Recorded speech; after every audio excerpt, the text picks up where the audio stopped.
Hello, and welcome back to the Cognitive Revolution. Today, I'm excited to share a special crossover episode from the 80,000 Hours podcast, featuring a conversation between host Rob Wiblin and Allan Dafoe, Director of Frontier Safety and Governance at Google DeepMind. I first heard Allan speak back in 2017, when I introduced him at a conference in Boston as a professor at Yale who was then working on Great Power Peace. This was before he founded the Center for Governance of AI, which in turn was years before he moved to DeepMind. So I can say with confidence that Allan has been thinking about AI governance harder and planning for the current AI moment longer than just about anyone else. And as you'll hear, that pays off in the form of truly excellent analysis on an impressive range of critical topics. To begin, Allan describes his academic work on the question of just how much ability humans really have to alter the course of technology development. Noting that macro-historical trends like Moore's Law suggest a process that transcends individual human choices, he ultimately argues that while technological possibilities don't force us to do anything on their own, in combination with the realities of military economic competition, they can and often do. Simply put, failure to adopt potentially advantageous technologies often means losing to those who do. This is not a conclusion that Allan comes to lightly, and unfortunately for us today, I think it's a pretty hard one to escape. It's still possible that a spectacular incident could cause a vibe shift big enough to force a pause of frontier scaling, but the smart money now seems to be on powerful AI soon. And with Pentagon officials quoted in the press expressing their enthusiasm for autonomous killer robots, despite the general reliability, reward hacking, and even scheming issues that have recently come to light, militarization of some form seems a foregone conclusion as well. And yet, even if the long-term logic is inescapable, I think it would be a huge mistake for frontier developers to underestimate their own individual and collective short-term agency. A few years ago, my uncle told me a story about when he arrived in Italy during the height of the Cold War to join a crew that was responsible for firing nuclear weapons at tertiary targets in the event of an all-out war. The first time they drilled the launch sequence, one of the longer-tenured guys took him aside and said, "Just so you know, if the order ever comes down to shoot for real, we are all going AWOL. None of us want to be part of destroying the world with nukes." Now, that's just one story from one enlisted crew, and I have no idea if that sentiment was widespread enough to have made a real difference in the worst-case scenario. But today, the reality is that a very small number of people are pushing the AI capabilities frontier forward. There are only so many elite ML savants, and compute constraints mean we can't scale all their ideas at once anyway. Meanwhile, it's also now well established that intelligence itself has a jagged edge. Unlike nuclear technology, which had a small number of discrete, powerful use cases and a very mechanical associated game theory, the mind space from which AI developers are selecting new forms is manifestly vast, and the models themselves are incredibly malleable. If you believe things could move super quickly as AIs begin to hit important capability thresholds, the specific details of what we build and prioritize just before that point could prove decisive. All this puts the few hundred or maybe as many as a few thousand people who are closest to the major compute budget decisions in a position of great power and responsibility. As we saw in the context of Sam Altman's firing and subsequent reinstatement, a serious threat by technical staff to walk can force leadership's hand. And further, as past guest Daniel Coccatello demonstrated by refusing to sign a non-disparagement clause, even a single individual can create meaningful change if they're willing to stand up for what they believe in. So, I would encourage everyone at all of the frontier AI companies to make time to raise your own level of situational awareness, even if that comes at the cost of moving your specific project forward a bit more slowly, to make sure that the overall enterprise you're engaged in continues to be one that you feel good about supporting. To date, you truly have so much to be proud of. Top-tier language models, AI doctors, self-driving cars, a revolution in biology, robots now folding origami. DeepMind could never ship another product and would already go down as a historically important company. And there's a lot to appreciate in this conversation on the alignment, safety, and policy fronts too. Allan's cooperative AI research agenda is both fresh and sophisticated. Google's frontier safety framework has truly been, as Allan describes it, part of a serious and important effort by leading companies to advance the AI policy conversation. And lately, I have been thrilled to hear Demis buck the trend by continuing to speak about the possible need for international collaboration on advanced AI development. At the same time, AI Manhattan Project type ideas are rapidly proliferating. And it's not hard to imagine such a project going so catastrophically wrong as to more than offset even the tremendous amount of good that DeepMind and other AI leaders have already done to date. So again, for the people at frontier companies, keep in mind that history is not happening to you, nor are you merely living through it. You are, as part of a relatively small group, driving or at the very least shaping it in important ways. We are now in a glorious AI summer, but an AI Cold War is looming. Your critical decisions won't be binary like my uncle's squad's was, and there are clearly many defensive AI systems that we genuinely need to build. But all the more so because we're accelerating into a super high-dimensional uncharted space. If you haven't already, I think it is now time to start thinking and even talking to colleagues about which directions might convince you personally, or perhaps one day as a group, to go AWOL from the project. As always, if you're finding value in the show, we'd appreciate it if you'd share it with friends. I always welcome your feedback and suggestions. You can reach out via our website, cognitiverevolution.ai, or by DMing me on your favorite social network. And of course, I recommend you subscribe to the 80,000 Hours podcast, which is always excellent and continues to ramp up their AI coverage. Now, I hope you enjoy this very enlightening and deeply thought-provoking conversation between Rob Wiblin and Allan Dafoe of Google DeepMind from the 80,000 Hours podcast. One famous quote in the history of technology that was arguing against determinism was that technology doesn't force us to do anything, it merely opens the door. It makes possible new ways of living, new forms of life. And my retort was, technology doesn't force us, it merely opens the door, and it's military economic competition that forces us through. So when a new technology comes on this stage, many groups can choose to ignore it or do whatever they will with it. But if one group chooses to employ it in this functional way that gives them some advantage, eventually the pressure from that group will come to all the rest and either force them to adopt or, lead the other group to losing their resources to the new, more fit group.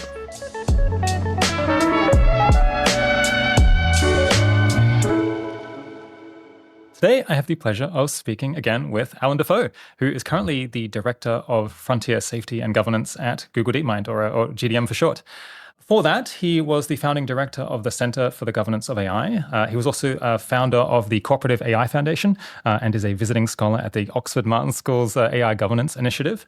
And I guess before all of that, you were an academic in the social sciences studying technological determinism, I guess great power conflict, the big piece theory, that kind of thing, which I guess we're going to get a little bit of all of these different pieces of your work today. Thanks so much for coming back on the show, Allan. Thanks, Rob. A pleasure to be here. So later on, we're going to talk about the frontier model evals, as well as why you think cooperative AI might be about as important as aligned AI. But first off, I guess, so you're director of frontier safety and governance. What does that actually involve in practice? I could see that being a whole lot of different things. I don't have a sense of what your kind of day-to-day is like. So my team is called the Frontier Safety and Governance Team, and we have three main pillars: frontier safety, frontier governance, per the name, and then frontier planning. This adjective frontier is a new term, I would say almost of art, to refer to these general purpose large models like Gemini and others. Frontier safety looks at dangerous capability evaluations. It tries to understand what powerful capabilities may be emerging from these large general purpose models, forecast when those capabilities are arriving, and then think about risk mitigation and risk management. So this also led to the Frontier Safety Framework, which is Google's approach to risk management for extreme risks in frontier models. That's frontier safety. Frontier governance is advising norms, policies, regulations, institutions, especially with an eye towards safety considerations. And then frontier planning looks to the horizon, tries to imagine what new considerations could be coming with powerful AI and on the path to AGI, and then advising Google DeepMind, Google, and really all of society given those insights. So it sounds like a pretty big remit. How large is the kind of team that's working on all these questions? So the team is quite small, though we're actually hiring for several positions right now. At the time of the podcast going live, that may be wrapped up. But what's really great about working at Google DeepMind is we have a lot of partner teams, and there's a very collaborative culture. So we work with technical safety called the AI safety, Gemini safety, and alignment teams. We work with responsibility teams, the policy teams, and so forth. So I guess Google DeepMind has, over the last year or two, become more integrated into the rest of Google, right? So I imagine, are there other groups within this broader entity, I guess Alphabet, that take an interest in these questions? Or are you maybe the only group that's thinking about these I guess you're thinking about the most important models and upcoming issues and threats. Are there many other groups that take an interest having that kind of foresight and thinking years ahead? So I would say Google DeepMind is the part of Google that's most specialized at thinking about frontier models. Google DeepMind is responsible for building Gemini, the frontier model that's underpinning all of what Google's doing. And we also have responsibility and safety and policy teams that are especially thinking about frontier issues.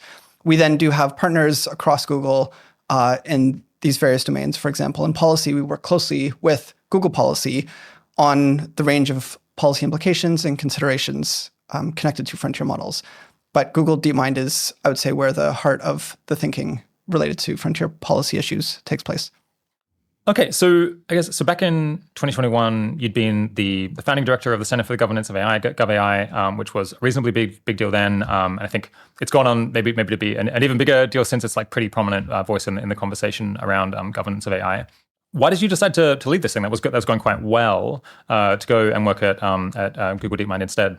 Yeah, I agree. It went well at the time, and it's gone even better since. So a lot of credit goes to Ben Garfinkel, who's the executive director of GovAI, and the many others who work there.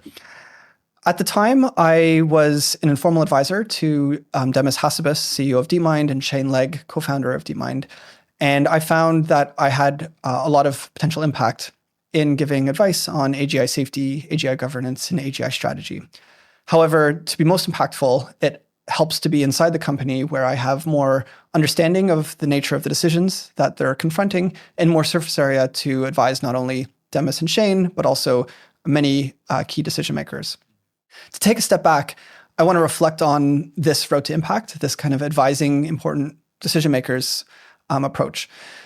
I would say one lesson I've drawn from history is that often in these pivotal historical moments, in crises or in very high leverage historical moments, a lot depends on the behavior and the ideas and the very character of key individuals in history. Alexander Hamilton, the musical portrayal, it's who's in the room, what decisions are made in the room. And so I think that's true. I think when you look at history, especially in these pivotal historical moments, it's incredible how much the ideas that people coming into the room had, the resources, the insights that they had available for what the solutions that they construct. So that argues for advising people who will be influential and on these important historical developments. And I think AI and AGI is my view, one of the most, or probably the most important historical development. And I think Demis and DeepMind are very likely to be influential in the ongoing, have been so far, in the development of AI and AGI. There's a second part of this, which is that in addition to advising influential decision makers, it's that of the idea of boosting decision makers who have the kind of character you would want in critical decision makers. So do they have the sensibility? In my case, are they aware of the full stakes of what is happening? Are they safety conscious? Do they have the technical and organizational competence to pull off what needs to be built? Because if you sort of have clumsy hands, even if you have good intentions, that may still lead to a bad outcome. Finally, do they have wisdom to be able to make these very hard decisions that have complex and certain parameters around them? And in my view, Demis and I think again Shane, to mention, are extremely impressive individuals for these properties, for their safety orientation, to their broad perspective on the stakes of the issues, to their wisdom and broad character. I also do want to, reflect on GovAI. During my time, it produced a lot of great work and great people. it's since gone on, I think, to produce even significantly more great work and great people. So Ben Garfinkel's done a great job. It's interesting reflecting on some of the people who've gone through GovAI. So one person who worked very closely with me at the time is Jade Long. She used to be head of sort of my partner team at OpenAI and is now the chief technology officer at the UK AI Safety Institute. A number of other very prominent people in AI safety and governance similarly have gone through GovAI. Marcus Enderlong, Robert Traeger came through. Anton Kornek is a prominent economist who's done some work there. Miles Brundage and others. I guess back in 2018, in our short interview back then, you were saying people should definitely be diving into this area because it's gonna grow enormously and it's gonna be really good for your career and there'll be lots of opportunities. And I think that has definitely been brought out that people who got in on the ground floor have been doing super well career-wise. Yeah, and I think it's still early days for any prospective joiners. I think I always encourage people to hop trains as soon as they can. Because AI is only, it's still just a small fraction of the economy. Yeah. So there's a lot more impact to come and work to do. We think that in the fullness of time, it's going to be close to 100%, certainly more than 10%. And it's like 0.01% now, or certainly not more than 0.1% in terms of total revenue. So there's like many orders of magnitude to go up yet. Let's open though by talking about the work that you did in your previous incarnation, which was as an academic. So I think you did your thesis, back in the early 2010s on technological determinism. Was the main focus? And I think the paper that came out of that opens with who, if anyone, controls technological change.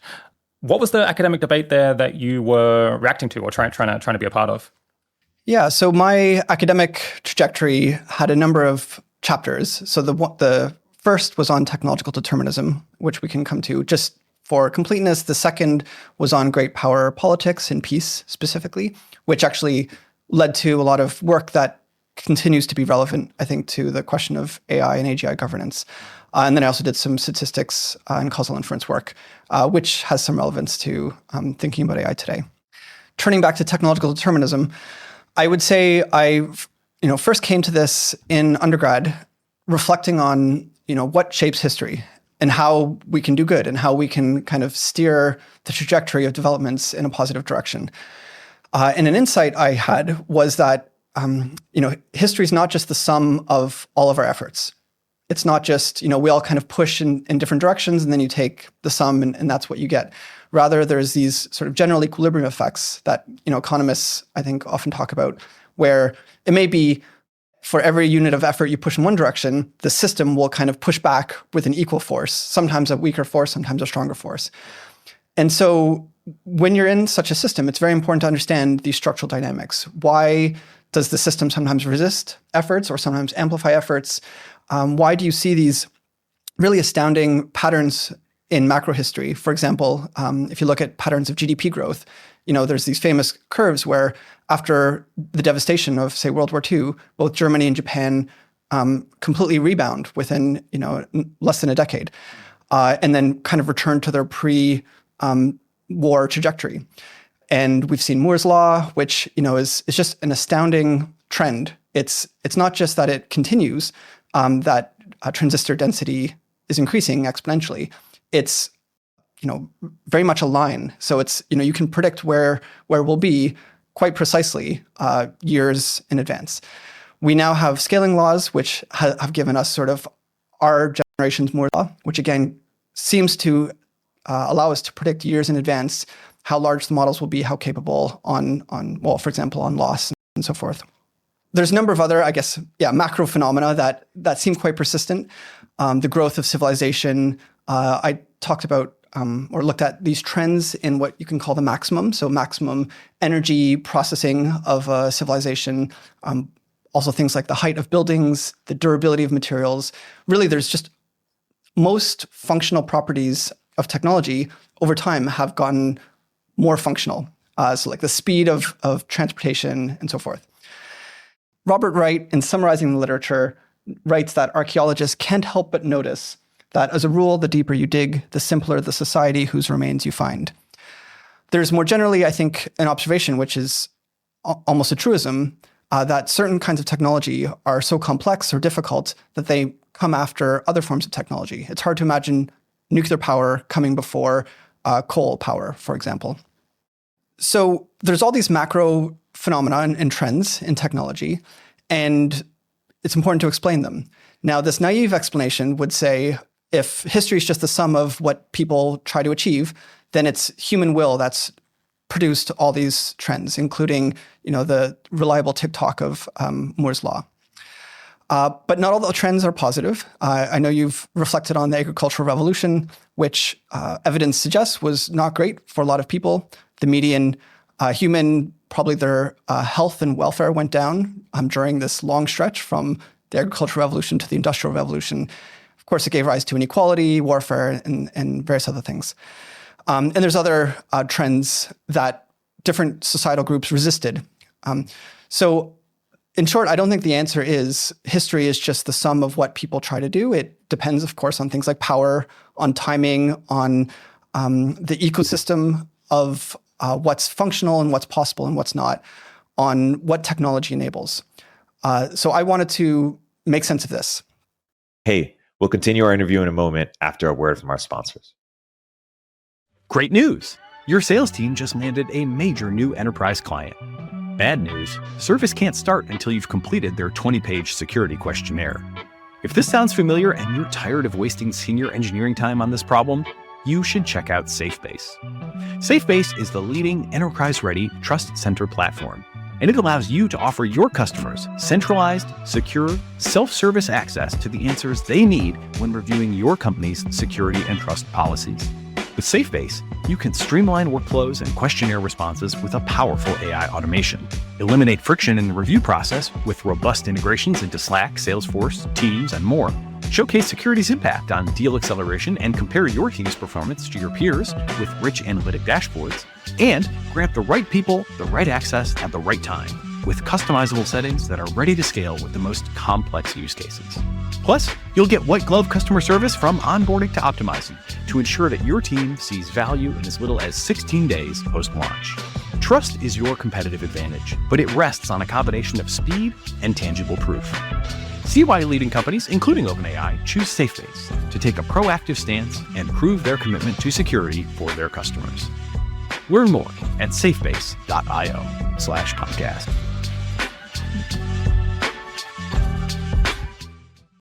Even if you think it's a bit overhyped, AI is suddenly everywhere, from self-driving cars to molecular medicine to business efficiency. If it's not in your industry yet, it's coming, and fast. But AI needs a lot of speed and computing power. So how do you compete without costs spiraling out of control? Time to upgrade to the next generation of the cloud, Oracle Cloud Infrastructure, or OCI. OCI is a blazing fast and secure platform for your infrastructure, database, application development, plus all of your AI and machine learning workloads. OCI costs 50% less for compute and 80% less for networking, so you're saving a pile of money. Thousands of businesses have already upgraded to OCI, including Vodafone, Thomson Reuters, and Suno AI. Right now, Oracle is offering to cut your current cloud bill in half if you move to OCI for new U.S. customers with minimum financial commitment. Offer ends March 31st. See if your company qualifies for this special offer at oracle.com/cognitive. That's oracle.com/cognitive. The thing that we have to try to reconcile here is that on the one hand, we see these trends that seem like they're not really responsive to any person's particular decisions. They're acting almost like it's a little bit like the psychohistory in Foundation, where you just have these like broad trends where everyone is just an ant in this broader process, and it's not obvious that anything that any particular individual did was able to shift things. On the other hand, technology, at least so far, doesn't have its own agency. It does seem like, in fact, it's humans doing all of the actions that are producing these outcomes. And couldn't they, in principle, if they really hated what was happening, try to shift it? I mean, we feel like we have agency right now over how society goes, or we feel like we at least have some agency. So how do you reconcile this macro picture where it seems like humans don't have that much control over technology, at least historically, with the micro picture where we feel like we do now? Am I understanding it right? Definitely. Some of these earlier theorists of technology and scholars of technology, this is in the sort of 60s to 80s, even endowed technology, this abstraction, with a sense of autonomy and agency. Like technology was this driving force, and often humans were along for the ride. So Langdon Winner was one of the most prominent scholars, talked about technology having autonomy. Lewis Mumford talks about the machine as this capital M abstraction that is driving where society is going, and humans just support the machine. We are cogs to support it. Jean-Jacques Ellul referred to la technique, which is the sort of the functional taking over. And he had this metaphor that humans make a choice, but we do so at the under coercion, under pressure from what is demanded of us, and la technique is the answer. So I think there were these scholars and others who really did endow technology with this kind of agency. Then a later generation criticized them, saying this abstract technology is an abstraction, a very high level abstraction, almost poorly defined. And when you actually look at history in detail, in the microscope, where's technology? You don't see the machine, in the room. Is the machine with us right now? You see people with ideologies and ideas and interests making decisions. And I would say this led to a revolution in the study of technology towards what's been called sort of social constructivism. This looks at, methodologically, it's more ethnographic or sociological. It looks at the details of how decisions were made, the idiosyncrasies of technological development, the many dead ends or detours, the fact that early on in the development of technology, people didn't know what the end result was, and they had many visions that were competing. And so it wasn't sort of foreordained that the bicycle would look the way it does or the plane would look the way it does. And I would say, well, for my personal intellectual trajectory, the PhD program I started in was one of the prominent departments working on this at Cornell. And for me, this was a surprise because I really wanted to explain these macro phenomena. And the answer I got from this department was, this is wrong. This is technological determinism. It is what scholars have since referred to as a critic's term. It's sort of anyone who actually advocates technological determinism it's a straw man position. No one is serious about this. So this whole generation of these sociologists and historians of technology really looked at the micro details of how technology developed and dismissed these abstractions that technology can have autonomy, can have an internal logic of how it develops, can have these profound impacts on society that, we name revolutions after technology, the agricultural revolution, the industrial revolution, and so forth. In this paper, it seemed like the constructivists in their reaction to this determinism were really sticking out a relatively extreme opposing position where they were almost suggesting that, it's always human responsibility and people always have choice over what technologies they adopt and what form it takes. Am I understanding that right? Yeah, in a way, I would say the debate was never directly had or rarely directly had. It was often indirect. So in defense of the constructivists, I think they were asking different questions. Or more importantly, they had different tools. They had the tool of ethnography and sociology, and they were answering questions that those tools allowed them to answer, which were, the answers were narratives based on the conversations that were that took place, the decisions that were made. And to explain macro phenomena, those tools are not well suited. So I do think there was a mistake that was made, which was to dismiss the claims about macro phenomena and technological determinism in the pursuit of the questions that they had. And I think it's a real loss for the history of technology that so little work has since been done on these bigger macro questions. Were the constructivists motivated by a sense of moral outrage, maybe, that they saw people perhaps adopting technologies that were socially detrimental, and those folks might then excuse it, saying, well, we have no choice, we have to do this for competitive reasons, or it's going to happen anyway, there's nothing one can do.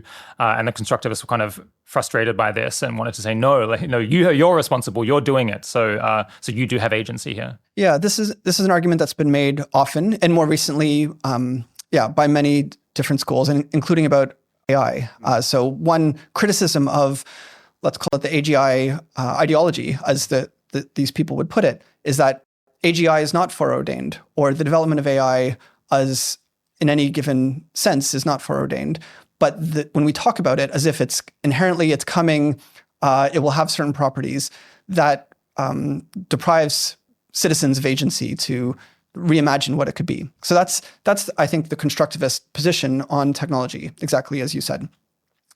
Now, I think the counter position I would offer is you don't want to equip groups trying to shape history with a naive model of what's possible, right? You want to channel energy where it will be high leverage, where it will have lasting impact, rather than in these settings where the structure will resist, all the force you push in one direction with an equal counter pressure. Yeah. Okay, yeah. So we should talk about the synthesis, I guess, that you try to put forward in your thesis. Like, what are the circumstances under which we do have more autonomy, and what are circumstances where it can be extremely hard to change the course of history? Maybe first, I'll just talk a little bit more through the different flavors of technological determinism. Sure. So, because I think it's a rich vocabulary for people to have. So that maybe in a way the easiest one to accept is what we can call technological politics. This is the idea that individuals or groups can express their political goals through technology. So in the same way that you can express or achieve your political goals through voting or through other political actions. So if you build infrastructure a certain way or design a technology a certain way, it shapes the behavior of people. So design affects social dynamics. Some of these famous examples are the Parisian boulevards, these linear boulevards that were built in many ways to suppress riots and rebellion because it made it easier for the cavalry to get to different parts of the city. Latour is a famous sociologist who talked about the sociology of a door, or the missing masses in sociology, which refers to the technology all around us that reinforces how we want society to be. You can think about gates or urban infrastructure as expressing a view of how people should interact and behave. A famous example is alleged of Robert Moses, who was a famous urban planner in New York City, that he allegedly built bridges too low for buses to go under, so that it would deprive people in New York who didn't have a car, namely African Americans, from the ability to go to the beach. And so this was an expression of a certain racial politics that has been asserted. In general, I think urban infrastructure has quite enduring effects. And so you can often think about, what is the impact of different ways of designing our cities? I guess in recent times, we're familiar with the debate about how design of social networks can greatly shift like the tone of conversation and people's behavior. People have pointed to, the prominence of quote tweeting on Twitter, where you can like highlight something that someone else has said and then like blast them on it. Potentially leads to more kind of brigading by like, one political tribe against another one. And if you made that less prominent, then you'd see less of that behavior. Exactly. Yeah, I think the nature of the recommendation algorithm, the way that people can express what they want, has profound impacts on the nature of the discourse and how we perceive the public conversation. So this was technological politics. There's a number of other sort of strands of technological determinism. Just very briefly, technological momentum is this idea that once a system gets built, gets going, it has inertia. This is from sunk costs. So you can think of maybe the dependence on cars in American urban infrastructure. Once you build your cities in a spread out manner, it becomes hard to have pedestrian dense core. Or, as has been alleged, maybe electric cars were viable if we just invested more, or also maybe wind power and solar power could have succeeded earlier if we'd sort of gone down this different path. We might come back to this. I think a lot of claims of path dependence in technology are probably overstated.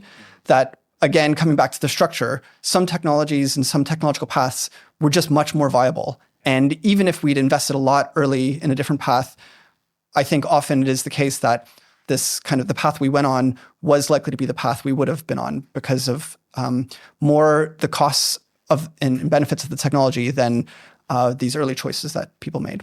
Yeah, I guess the extreme view would be to say, oh, well, we could have had electric cars, or we could have gone down that. I guess we did have electric cars in the 20s, I think, but we could have gone down that path in a more full-throated way as early as that. I guess the moderate position would be to say, well, no, that wasn't actually practical. There were too many technological constraints, but we could have done it maybe 5 years or 10 years earlier if we'd foreseen that this would be a great benefit and decided to make some early like costly investments in it. Yeah, and then to make the counterpoint of there's sort of a certain time when the breakthrough is ripe. I think in AI, this is often the case that insights about gradient descent and neural networks occurred much earlier than when they had their impact. And it seemed they needed to wait for the cost of compute, the cost of flops, to go down sufficiently for them to be applicable. And you could argue, well, what if we had the insight late? I think, once flops get so cheap, it becomes much more likely that someone invents these breakthroughs because it becomes more accessible.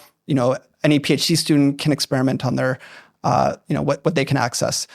So there is a kind of seeming inevitability to the time window when certain breakthroughs will happen. It can't occur earlier because the compute wasn't there, and it would be unlikely to occur much later because then the compute would be so cheap, someone would have made the breakthrough and then realized how useful it is. Was there another school of technological determinism? There's other flavors. So I guess another concept that's emphasized is that of unintended consequences, something we know a lot about.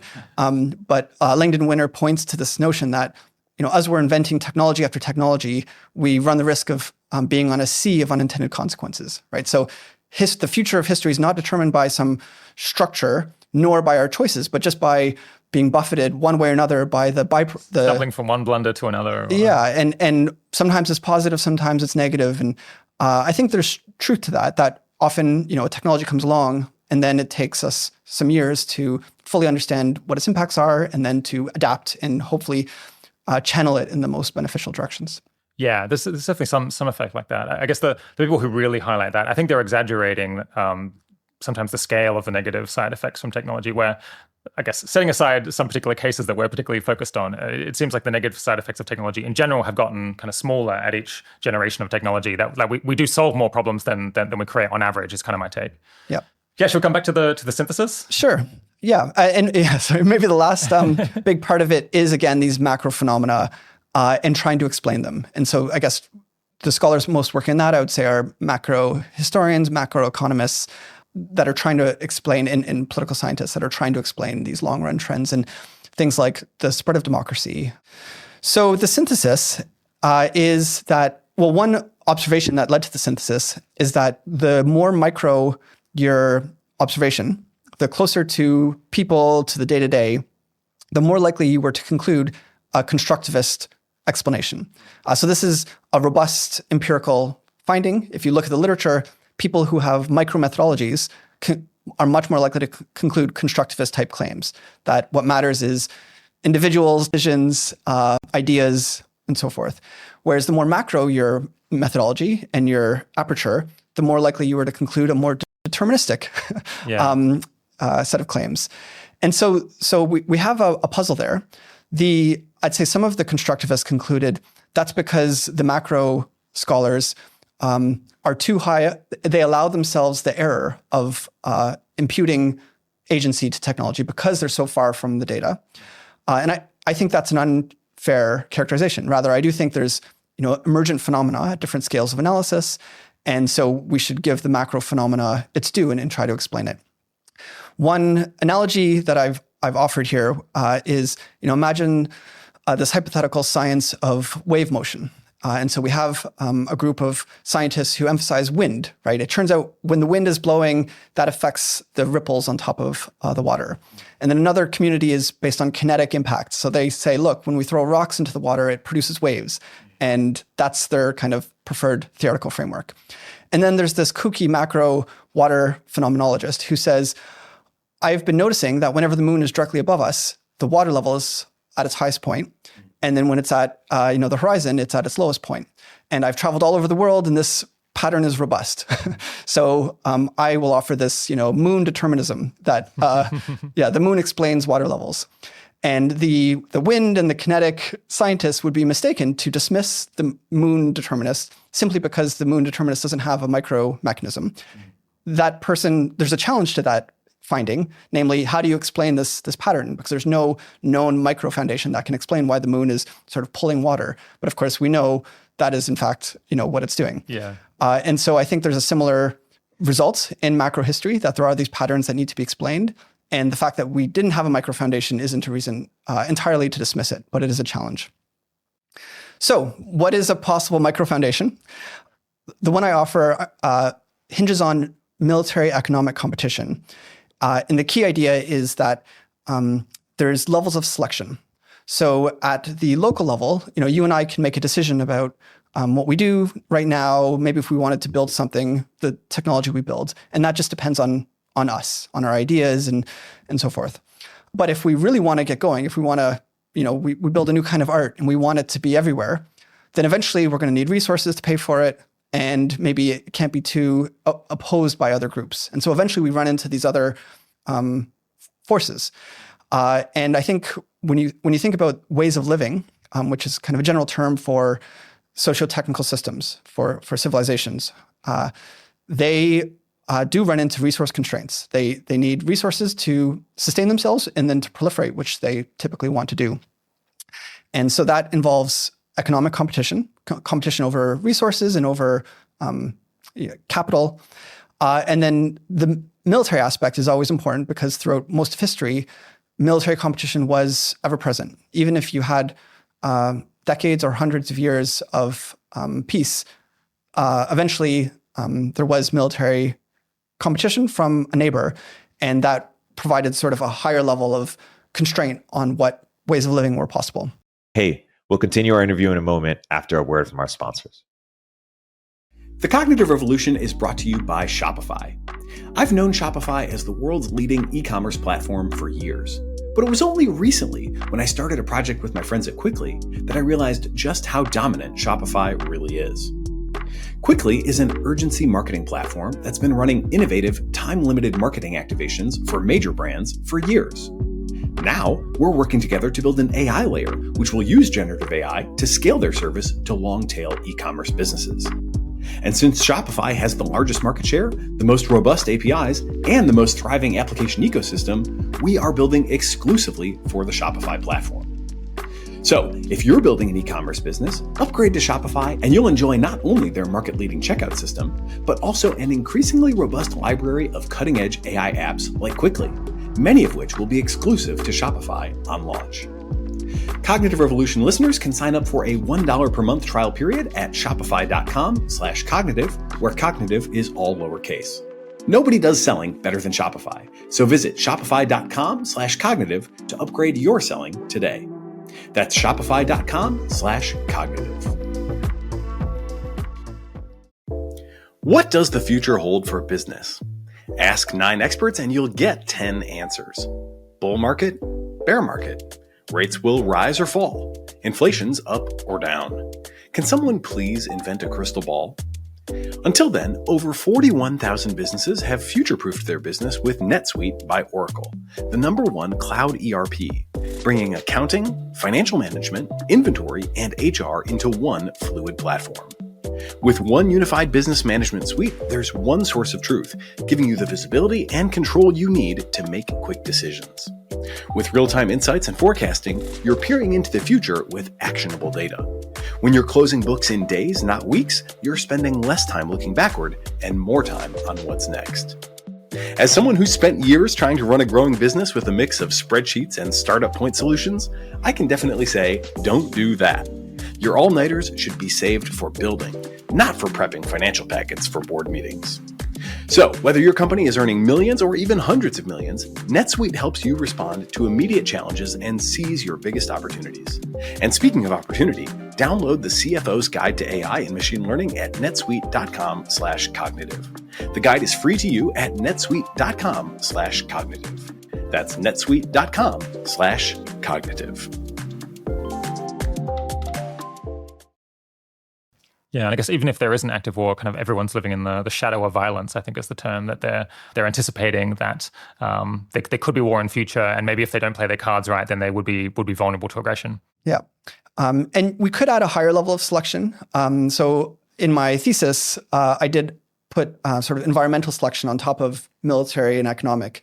There were these sort of circles of selection, in the sense that civilizations that might be fit for the economic competition and military competition may nevertheless not be sustainable with their environment. And that could be another source of failure to sustain itself and proliferate. So you can imagine, again, these layers of selection. I tended to put, environment at the top, military, economic, and then you might put culture, and then you can put psychology or more local dynamics lower down. One famous quote in the history of technology that was arguing against determinism was that Technology doesn't force us to do anything. It merely opens the door. It makes possible new ways of living, new forms of life. And my retort was, technology doesn't force us. It merely opens the door. And it's military economic competition that forces us through. So when a new technology comes on this stage, many groups can choose to ignore it or do whatever they will with it. But if one group chooses to employ it in this functional way that gives them some advantage, eventually the pressure from that group will come to all the rest and either force them to adopt or lead the other group to losing their resources to the new, more fit group. So that seems, in a sense, very obvious. Why do you think the constructivists were missing this, or why didn't this kind of stand out to them as an important, effect? Yeah, well, I'm glad you think it's obvious. Maybe because of my background. Yeah. I think again there was this. Let's not underestimate the bias that comes from a scientist using the tools that they prefer to use. Looking under the lamplight. So the constructivists were very good at ethnography and sociology and this kind of daily life history, this close-up microhistory.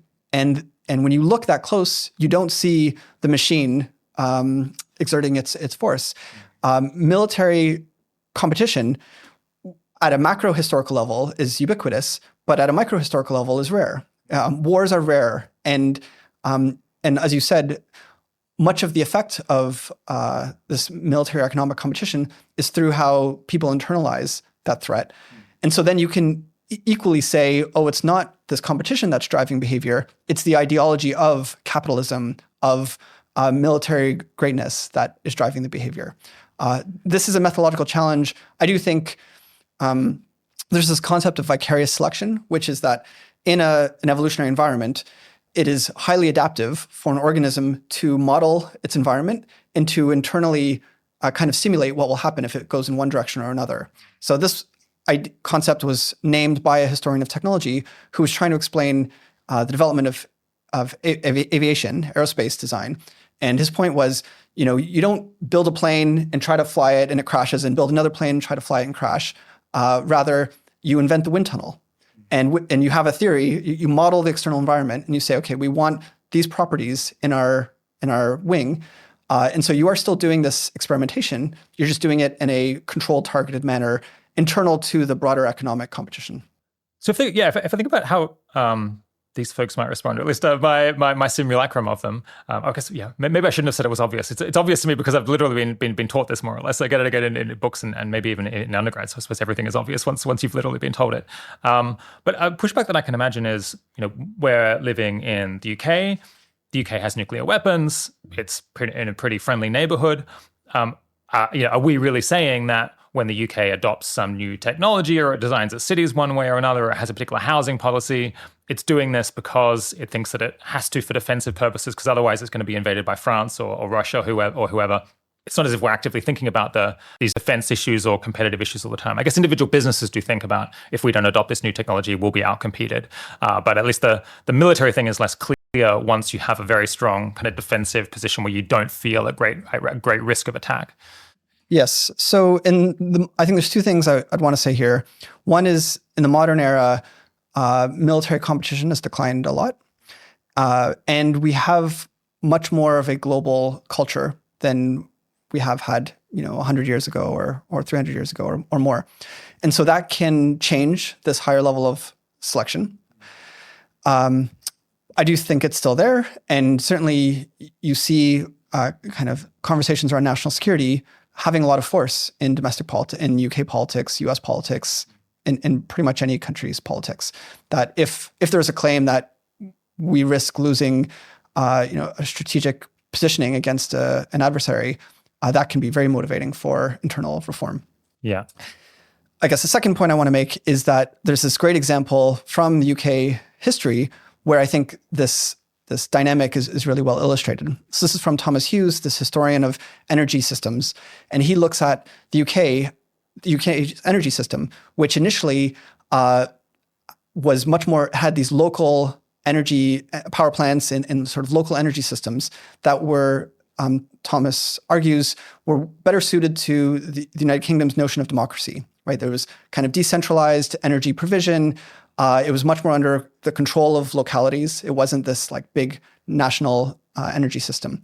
And that persisted up to World War II, when the sort of cost constraints that it imposed became excessive, and the UK made the decision to adopt more of a national grid. So there is, again, this story of one certain way of living, arguably aligned with the sort of political ethos of the community, persisting until the cost constraints become excessive, often driven by this crisis of conflict. Yeah. So the case study that you focus on in your work, I think, is the Meiji Restoration in Japan in the mid-19th century. It feels like almost about as clean an example of this military competition driving history as you could imagine. Can you briefly explain it? Sure. Yeah. So during this time, I looked for, it is good to have empirics, right? That you can tell a story about. Moore's law and these macro phenomena aren't sufficient evidence for making sense of macro history. So I looked for a case where a community chose to go in a direction contrary to sort of what was demanded by la technique, by what was functional in this military economic competitive milieu. And there's this great example of Japan under the Tokugawa regime. The regime lasted roughly 200 to 250 years, and it was a return to the shogun way of life. So, samurai were at the top of the pecking order, a very feudal society.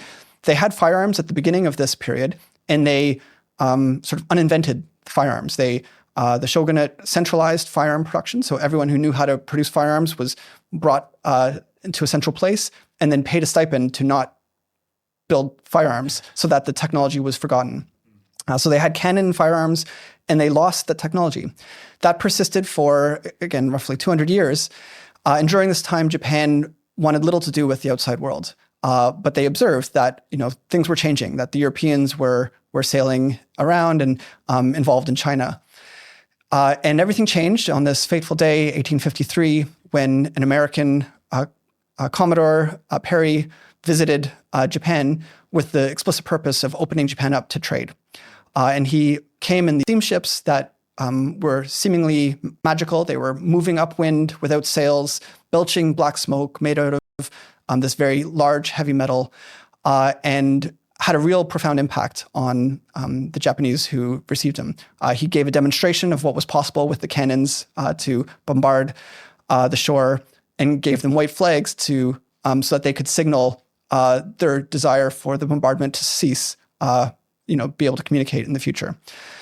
So he said he was going to come back in a year, and to complete the negotiations. The Japanese at the time asked him, "Will you bring your ships again?" And he said, "I'll bring more." So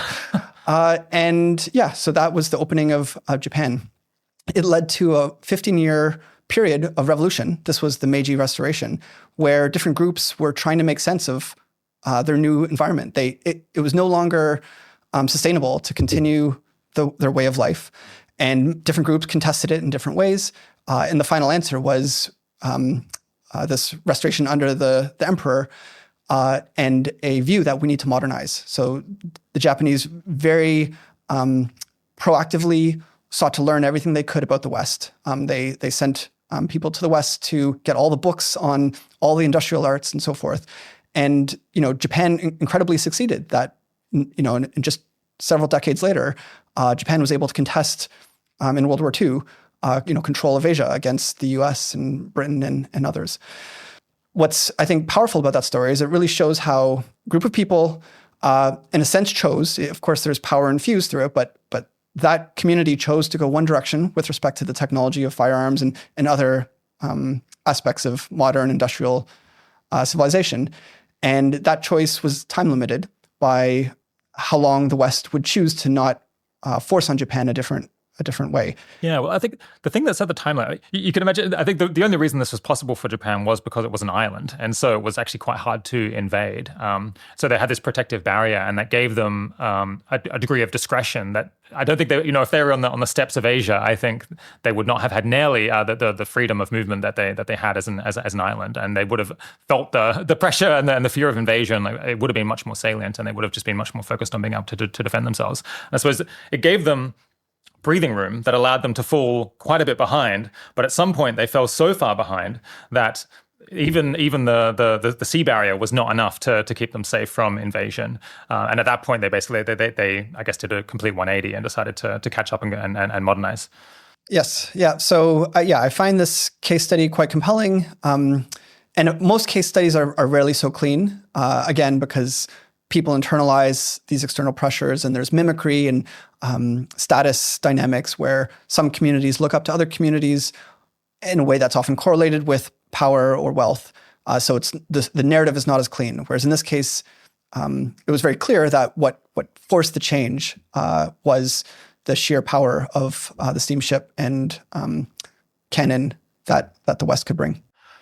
So I guess the reason we're talking about technological determinism is that many people in our circles are very focused on this idea of differential technological development. I guess a related, more recent idea was defensive accelerationism, which is that the way that we want to try to shift history in a positive direction is shifting the order in the development of technologies, or advancing some particular lines of science and research to try to get them ahead of other ones. And I guess you want to advance the ones that you think are generally making the world safer, so that you have like more of those technologies by the time other more risk increasing technologies arrive on the scene.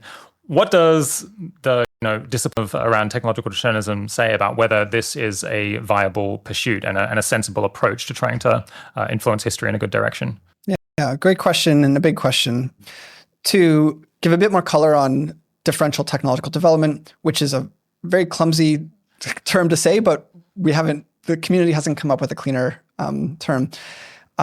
I guess you can think of, to motivate it, maybe the best example is the seatbelt. The seatbelt seems like something we could have invented before the car. You can imagine faster moving vehicles and the value of restraining a person from, in the event of a collision. So it doesn't seem like it requires the invention of the capability, the combustion engine in the car, in order to invent the seatbelt. And so in principle, we could have invented the seatbelt before the car and then had it ready to go as soon as cars were diffusing, so that we didn't have to wait decades for the seatbelt. This is an example of safety technology that pairs nicely with the capability to make the capability safer. And there's other examples that would make it but more beneficial in other ways. Another class of technologies or interventions are when you can develop the countermeasures or societal defenses for the capability that has these adverse byproducts. An example there would be a vaccine. So if you know that potential disease could come, if you can develop the vaccine in advance. A third category is a substitute. So an example often given is whether wind power or solar power could have been made more cost-effective than fossil fuel-based power. And so, if the cost curve was such, then we would have invested more in these sustainable energy sources, and then civilization would have gone down that path rather than a more fossil fuel dependent path. So I think these interventions, those are the cleanest examples. There's more general ones that imagine wholly different technological paths that have different properties. Well, it's worth reflecting on them. So again, Langdon Winner argued nuclear power was more authoritarian. The story being the nature of the technology is that it requires centralized development, and it requires strong coercive infrastructure around it to make sure it's not abused. Whereas wind and solar permit both decentralized development, and so decentralized politics, and they don't have this risk that requires more of a security state on top of it. So there's arguments of certain technological trajectories that have these byproduct political or social effects. Now, to offer some challenges, so I guess firstly, I do think differential technological development is a very important idea that we should be thinking about a lot. And in many ways, it undergirds the whole notion of AGI safety. the whole notion of AGI safety as a field is that we want to, on the margin, put a bit more effort onto safety, AI safety or AGI safety, than we otherwise would, than the market would naturally do so, with the idea being that that's going to make a difference. It's like inventing the seatbelt before the car. So I think it's a very important idea. However, there's a lot of good reasons to doubt its tractability or feasibility. One way to see this is that most of the arguments for differential technological development require some person to see two pathways that are both viable, given some effort, and then furthermore to anticipate the consequences of each of those pathways to choose the better one. And these things are hard. First, it's quite hard to know what is the next viable step in technological development, right? If you know that, you can make a great business. That's like the market is very hungry for that insight. And so you should think it hard to find two of those to be at the point where you can have this marginal choice, right? Again, it has to be a marginal choice that others aren't already pursuing in order for it to be an intervention. Or you have to convince, a resourced actor to choose to go in one way or another. And then there's the second stage, which is you have to predict the consequences of going down one path or another, which is extremely hard. You have to anticipate the full sequence of technologies and the tree of technologies that will spawn off of one path versus another, and then the many direct and indirect consequences of those technologies. And we know from the study of technology and just from our attempts to make sense of technology that it's just very hard to foresee the direct effects and second order effects of technology. So that's a bit of pessimism. Coming back to the technological determinist perspective, I think this notion of technological momentum would say there is this path dependence in directions you go down. You build up expertise, you sink investments. So it is important at the beginning of major investments in a new infrastructure. When you find yourself making these large investments, ask, is this going to sink costs? Is this going to make it harder for us to choose a different path in the future? And reflect, are there other consequences we should be weighing before we go down significantly in a certain direction?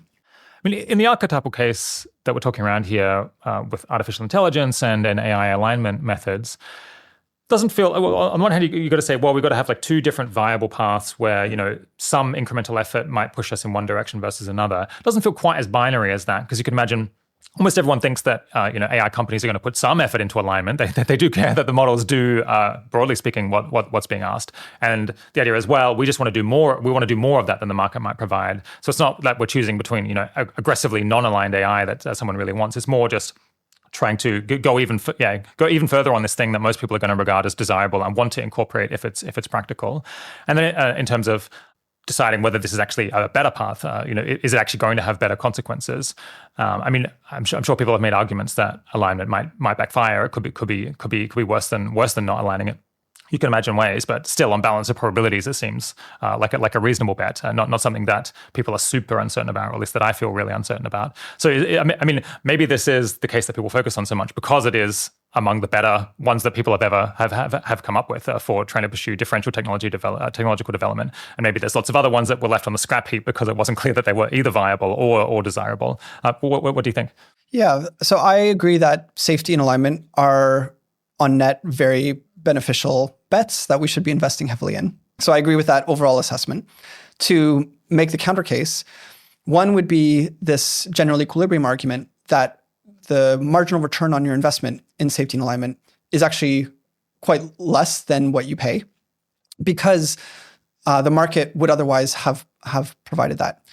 So to motivate this, you can reflect that the success of AI assistants today are very much constrained, I think, by their ability to be aligned and safe. Safety and alignment is a huge priority for developers because if they're not, then they will not be good products. So the market already is providing a huge motivation for advancing this field. As it happens, these techniques of RLHF, reinforcement learning from human feedback, which is one of the key alignment techniques, and then I think constitutional AI is another nice one, were developed by individuals who are motivated by AGI safety and supported by those resources. Maybe that brought the technology forward a few years, but the counterfactual, imagine we had no investment in AI safety and alignment. Maybe it delays it 2 years until the market demands we solve this problem, and then other researchers rise to the challenge. So I suppose the smart ALEC response to reinforcement learning from human feedback being developed by alignment and safety-focused people, and then applied to make AI useful and economically valuable across all kinds of different domains, is to say, well, you've wasted your time. Maybe you've even made things worse by speeding them up, which you didn't want to do. On the other hand, it seems like a reasonable reaction to say, well, like, what's your plan to not develop any of the technologies that actually makes AGI work? That doesn't really seem like an alternative. Surely that would just delay things at best. And we need to get to this. We need to get to the point that we're at now at some point, sooner or later, right? But I guess you're saying, even if it's not actively detrimental, it could be kind of useless because, well, the market, GDM or some other group would have realized that we needed the equivalent of reinforcement learning from human feedback to make it work. And so they just would have done it at some later time anyway. So the effect of your work has kind of just been undone. Yeah. And so again, to reiterate, I think the bet on safety and alignment and interpretability are very good bets on net. So we should keep doing them. But on the margin, I guess what we want to do, and I think sophisticated individuals in this space are thinking this way, is look for what work in safety and alignment would not otherwise be done by the market in time. And this is maybe where the AGI safety and AGI alignment points to. It asks, what's the seatbelt for AGI? What are the guardrails that we need for AGI that the proto-AGI, the pre-AGI system would not, the market would not motivate us to find the solution for those systems. So we want to look ahead. So this sometimes goes to the notion of deception, which might generate a whole new class of problems when an AI system is misaligned, but it can hide that and deceive us. That might be a different problem than the systems we have today, and it might arise right around this critical period. So this is one argument for differentially focusing on that problem as opposed to others. Yeah, makes sense. Okay, let's push on from technological determinism and talk about this research agenda that you've been involved in, I guess, promoting and elaborating, called Cooperative AI. I mean, yeah, as we've been saying, the main focus, I suppose, of differential technological development thinking with regards to AI has been alignment for many, many years. But you and some co-authors in this paper back in 2021 said there's this whole other cluster of behaviors that we might like to speed up the development of around cooperation that you think could be similarly important, or at least on the margin could be similarly important because people aren't really talking or thinking about it. How do you define cooperative AI, and why do you think it's quite key? Yeah, great question. And the answer will be extensive because the whole theoretical framework around cooperative AI is sort of large and complex. One way of putting it simply is that alignment is insufficient for good outcomes. And to make an even stronger claim, you could say it's not necessary. It's not necessary to solve alignment to have good outcomes. Now, this is a strong claim. It's a bolder claim. It's a strong claim, but it helps motivate the case. So imagine we sort of only 90% solve alignment, which is to say, our models do what we want within certain bounds, but we know if we scale them too far, we can't trust them to continue to behave as we intend them to behave. If we know that, then and we have global coordination, so humanity can act with wisdom and prudence, then we can deploy the technology appropriately, right? We can deploy it within domains and to the extent that is safe and beneficial. So this is the sense in which global coordination is almost a necessary and sufficient condition. If we can globally coordinate, well, that's the necessary argument. Then we could deploy it to the extent that it's safe to deploy. The sense in which global coordination is sufficient is, again, that if we're globally coordinated, then we could just appoint a reasonable decision maker to make this risk calculus, and that would satisfy sort of humanity's collective view on how we should. So now coming back to, suppose we solve alignment. So this is a very strong case, but we don't solve global coordination. I can imagine things still not going very well. So we have great powers that would develop these powerful AI systems aligned with their interests and in conflict with the other great powers' interests. And historically, great power conflict has been a major source of harm to humanity. Devastating wars, the brinksmanship around nuclear weapons has arguably imposed, an expected cost on humanity more devastating than the world wars. And the sort of willingness of the leaders of the US and the Soviet Union to gamble over nuclear war for these geopolitical stakes. And then there's other consequences, like maybe a failure to deal with climate change or insufficient global trade or pandemic preparedness. All of these sort of global collective action problems that we insufficiently address, partly because we are not coordinated at the highest level and geopolitically. So that's one motivation for cooperative AI, is to say, if we want things to go well, we really need two pieces of the puzzle, or we ideally have two pieces of the puzzle. We have systems that are safe and behave, which is to say, especially behave as intended by the principal who deploys them. And we're able to deploy collectively AI systems and continue our activities in a way that's jointly peaceful and productive, which is to say we've solved enough of our collective action problems that we're not continuing to engage in nuclear brinksmanship or trade wars or other major welfare losses due to insufficient global coordination.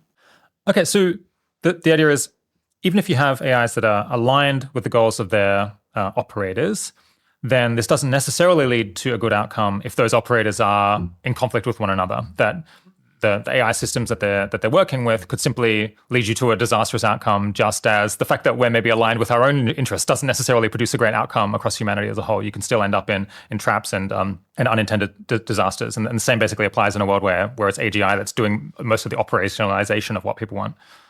To give another example to motivate this, there was this famous flash crash in 2010 where some algorithmic trading, so this is early days, this is not sophisticated AI, some algorithmic trading led to an inadvertent sell-off in the stock market that led to trillions of dollars of on-paper loss before the emergency stopgaps kicked in, which sort of stopped trading and allowed those trades to be unwound. Because those were not intended by the traders. Rather, it was this emergent dynamic from algorithms that had some protocol that made sense within normal bounds, but when interacting could get out of control. You sometimes see this on Amazon or other online marketplaces where, like famously, some book will sell for like millions of dollars because apparently these two sellers each had an algorithm that would bid up the price as a function of what the others were selling it at. And these things iterated to, a crazy valuation. In general, and flash crashes, I should say, happen frequently. We just, in the stock market, we have these safeguards so that when there's a sudden movement in the market, trading will stop, and then there's rules for how you can unwind those trades. So as we deploy AI systems, simple AI systems, narrow AI systems, and increasingly general AI systems out in the world, and increasingly, as people talk about, agents out in the world, which are more empowered, more general purpose, can kind of move between domains, maybe have access to bank accounts and emails and so forth. How do we make sure that there aren't these unintended emergent dynamics that could be harmful? And cooperative AI partly looks to addressing that issue. Yeah. I guess a specter that haunts this entire conversation, if we're focusing on the military case in particular, is that I guess historically, when you have countries that are in intense conflict with one another, you get this process of brinksmanship where one country will escalate and the other country has to decide whether to cool or escalate or back down. And kind of you keep getting this brinksmanship escalation process until I guess at some point one of them blinks or they decide to find some solution that makes them both happy. Trouble is, if you have an AI-operated military, these AIs can make these decisions on a completely inhuman timescale, where this entire process of brinksmanship that might take days or weeks or months, when humans are the ones who have to go away to a meeting and think about it and discuss it and decide how to react. It could all play out in a matter of minutes, basically.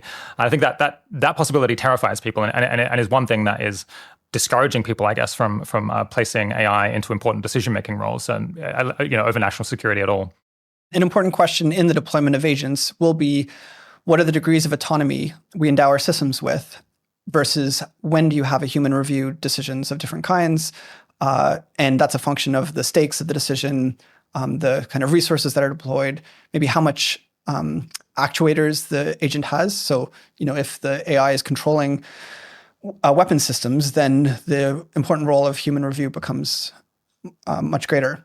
But as you note, if there is a time pressure, Paul Share, who's a theorist of AI in the military, worries about a flash escalation occurring in potentially kinetic warfare, or another dynamic, it would be cyber conflict. So looking over this paper, I wasn't initially completely convinced that this was something that we had to go far out of our way to focus on, but basically because I think of cooperative behavior and knowing how to cooperate with other agents as just something that's instrumentally convergently useful, that if you're developing agents that are just good at their job at all, that are in fact useful to apply, then they have to learn how to cooperate, at least in the kind of cases where they're being used, because otherwise they're just bad at their job. It's the kind of thing, like we were talking about earlier, that there's a lot of commercial pressure to develop this. And also, these models we're imagining are like very generally capable, they're insightful, intelligent, maybe approaching or exceeding human level. Why wouldn't they just be able to think about these things and figure out how to cooperate the same way that I think are thoughtful human beings figure out how to try to avoid conflict as best they can? Yeah, I think you're right that cooperative skill or cooperative intelligence, as we would characterize it, is likely instrumentally useful. And so we should see some cooperative skill developed as a byproduct of almost any development agenda for AI. The cooperative AI bet is that on the margin, it's beneficial to invest more in it early so that when we get to powerful systems, they are more cooperatively skilled than they otherwise would be. And in this respect, it's very similar to the safety and alignment bet. Again, safety and alignment is something that is likely to be developed by default to some extent. The bet, though, is that it's worthwhile for us to invest energy early so that we're further ahead on safety and alignment than we otherwise would be. The seatbelt comes earlier. This cooperative sophistication and skill comes earlier relative to the level of capabilities of the agents that are out in the world. I guess, well, we've talked about the military issues with cooperation, but that's like a pretty extreme case. And I imagine there's a lot more other more mundane examples where cooperation could be useful. Do you want to give a couple of those? Yeah. I mean, so much of society is bargaining interactions. So economic exchange, whether be on some marketplace to sell used goods or actual marketplaces to, like the financial markets and or major corporate deals. And, there's a lot of welfare gain that can be had if we can strike deals more efficiently. If when, two parties can be made better off, they reach that understanding. Right now, we bargain through existing protocols and institutions that are human built. In principle, AI could be much more effective, or at least an AI human team could be much more effective. There's exotic solutions, like maybe you could put your AI delegate in a box with my AI delegate, and then we have them bargain. But then all that we let come out of the box is the proposed solution. And that may, in fact, solve some bargaining problems, whereas often the challenge is in the act of bargaining, we reveal private information, which could give the other side an advantage. And so that leads bargainers to withhold information, to bargain slow, to demonstrate resolve, or signal that they have a good outside option. And this idea of put your agents in a box, and the agents know that the only thing that they can do is output the solution or say there's no deal, could dramatically change the nature of the bargaining dynamic so that we're much more often going to get a solution and in a way that involves less of this costly signaling that typically takes place. Yeah. There's other ways that I thought it might be easier for AIs to cooperate than it is for humans. I mean, one thing is that they just have a much higher bandwidth of communication. They can actually just like send an enormous number of words, have a very lengthy conversation where humans just wouldn't regard it as worth it in order to try to reach some bargaining outcome. I guess also they can commit to act in a particular way because you can just copy them and demonstrate that in a given situation, a model will accept a particular kind of bargain consistently, and then say, well, so all of the exact copies of this piece of software will do the same thing, right? So I've created this cooperative software, and you should trust me. That's not something that you can easily do with human beings. I guess we try to look at their historical track record to learn what they're like, but here it's even easier to get to judge the character of an AI model. Are there important ways that it could be more difficult, or that it's like less straightforward for AIs to cooperate with one another than humans? Yes. So great question. You may have to remind me to come back to it as I answer, because there's a lot here. So first I want to clarify the cooperative AI bet is sort of a portfolio bet. It says there are many cooperation problems at present and in the future between AIs, which is what we're mostly focusing on, but also between AIs and humans, human and human cooperation. And the bet is that on the margin, if we put in effort now, AI might help us with these cooperation problems. So it could help two humans cooperate better it can also help the future AI systems cooperate, or AI systems and humans cooperate.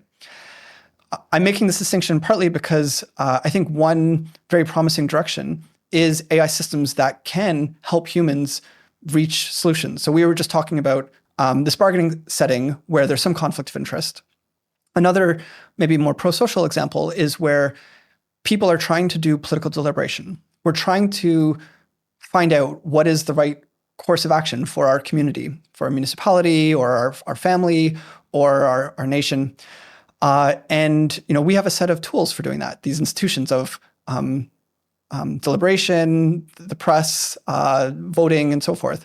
And AI could dramatically, potentially help humans better find the course of action that they would want to pursue. Google DeepMind recently produced a paper talking about this idea of a Habermas machine, which is AI as a sort of facilitator of political deliberation. And what they find is that language models today can actually serve as a useful tool to summarize the political views of a range of people about some actual policy issue, and then to articulate a consensus, like a detailed, productive consensus that the people will sign on to. And what they report is that this Habermas machine, this AI, can actually articulate a better consensus than the humans that they employed to try and do so.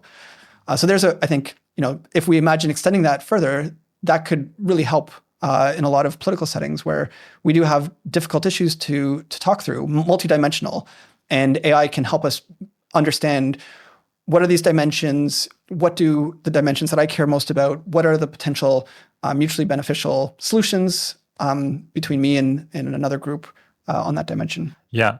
So I guess to come back to what are the ways that it's more difficult for AIs to cooperate? So I think a lot of people think AI will be better at cooperating. That's, I think, the prior. And maybe something we can talk about is what I've called the super cooperative AGI hypothesis, that as AI scales to AGI, so will cooperative competence scale to sort of infinity, that AGIs will be able to cooperate with each other to such an extent that they can solve these global coordination problems. It's almost magic. Yeah. Yeah. And the reason that hypothesis matters is that if it's true that AGI as a byproduct will be so good at cooperation that it will solve all these global coordination problems, these collective action problems, then in a way, we don't need to worry about those. Humans, we can just bet on AGI, push, solve safety and alignment, and then AGI will solve the rest. And so it's an important hypothesis to really think through. What does it mean? What is required for it to be valid, and for us to empirically evaluate, are we on track or not? So here are some arguments against AIs being very cooperatively skilled with each other. And there's different levels of this argument. We can say maybe AI will be cooperatively skilled, but not at the super cooperative AGI hypothesis level, or maybe they will even be less cooperatively skilled than human-to-human cooperation. This strong version of the argument would say humans, we're pretty similar. We come from the same background, biological background, and to a large extent, cultural background. We can read each other's facial expressions to a large extent.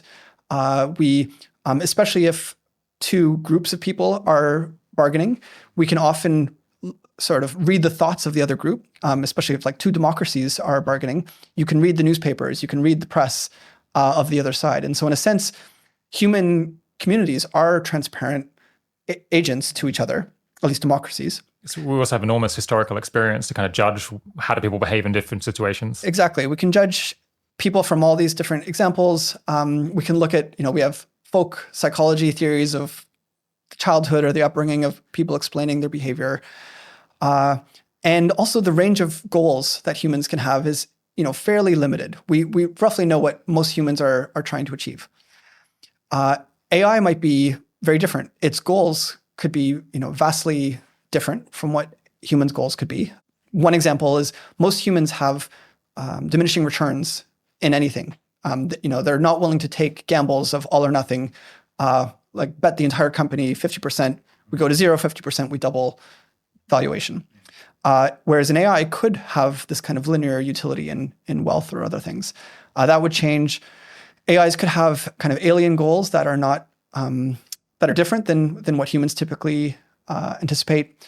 They may be harder to read. So certainly if you have interpretability infrastructure, that could be easier to understand. But if there's a bargaining setting, why would one bargainer allow the other to kind of read its neurons? So in a sense, AIs could be much more of a black box to each other than humans are.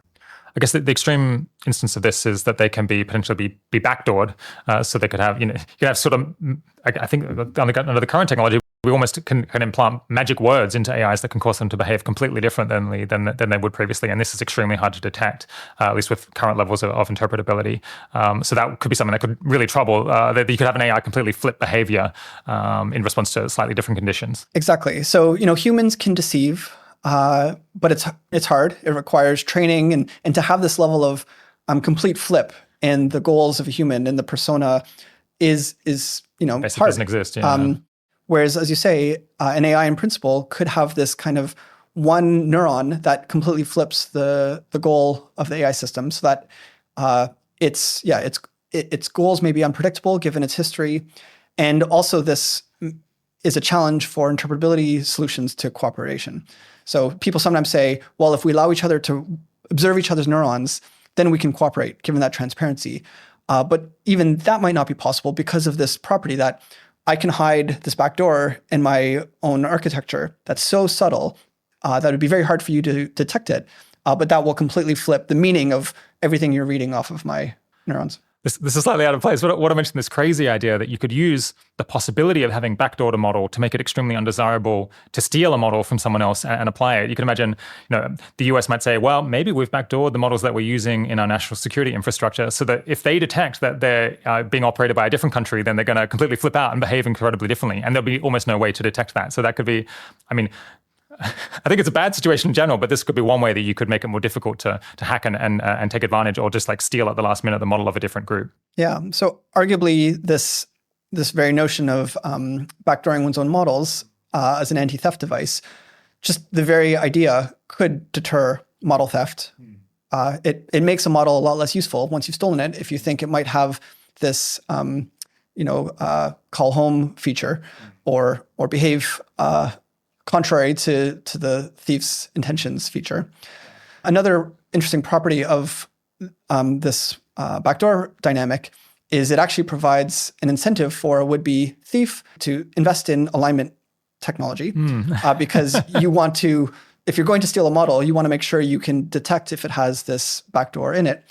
And then for the anti-theft purposes, if you want to build an anti-theft backdoor, you again want to invest in alignment technology so you can make sure your anti-theft backdoor will survive the current state of the art in alignment. A virtuous cycle. So maybe this is a good direction for the world to go because it, as a byproduct, incentivizes alignment research. I think there could be undesirable effects if it leads models to have this kind of highly sensitive architectures to subtle aspects of the model. Or maybe it even makes models more prone to very subtle forms of deception. So more research needed for investing. Sounds a little bit like dancing on a knife edge. Okay, so that's some ways that it might be more difficult for AIs to cooperate. Maybe another reason why this research agenda doesn't feel intuitively so absolutely essential is that the AIs that I interact with, LLMs, they just seem like very cooperative and very nice by nature. And it's kind of easy to imagine scaling them up, doing the same sort of RLHF that we're doing to produce that sort of personality now and say, well, wouldn't they continue to act to have nice personalities and be really quite cooperative by nature? What do you think of that argument? Yeah, I would say we need to make a distinction between niceness and cooperatively skilled or cooperatively intelligent. So cooperative skill is distinct from like a cooperative disposition. When we say someone's cooperative, we often mean they're sort of nice, they're altruistic, they're generous, they're pro-social. And the cooperative AI research program is not about that. It's not about how we make nice AI or pro-social AI. It's about how we make cooperatively intelligent AI. AI that can solve these cooperation problems better than they otherwise would be able to.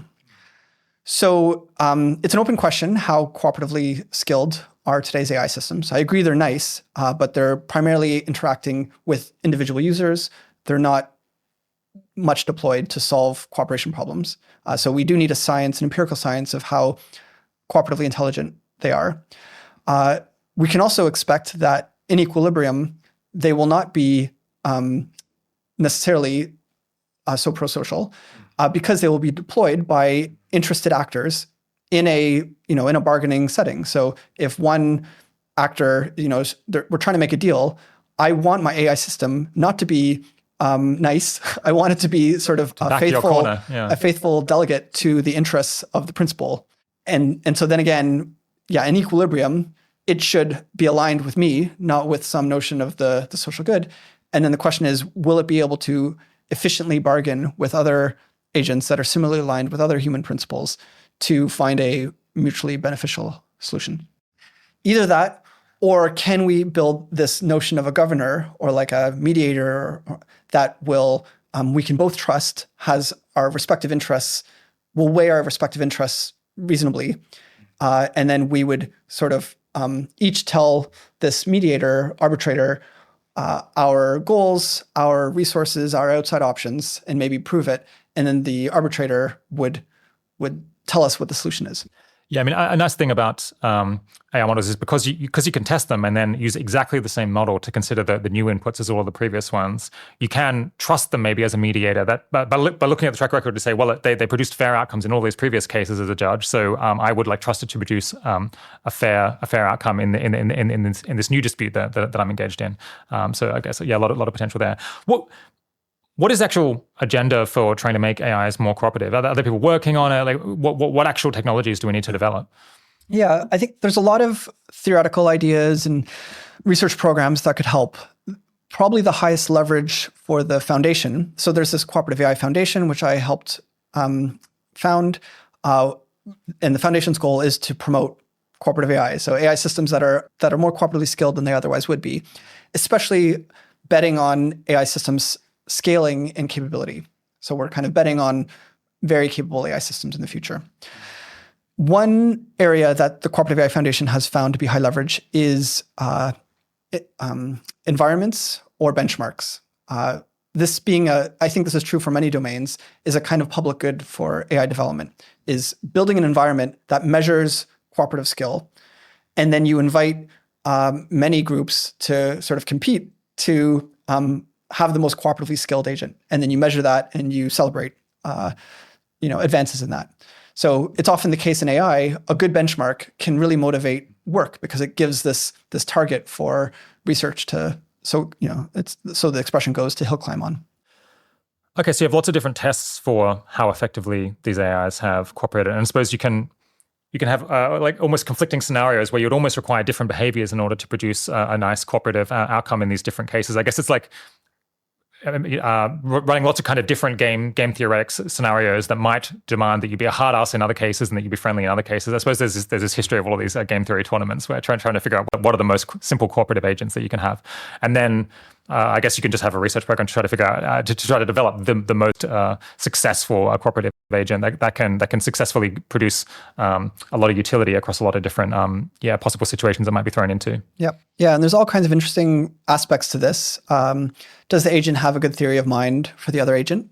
Can it model what the other agent's trying to achieve and see what the agent would do otherwise?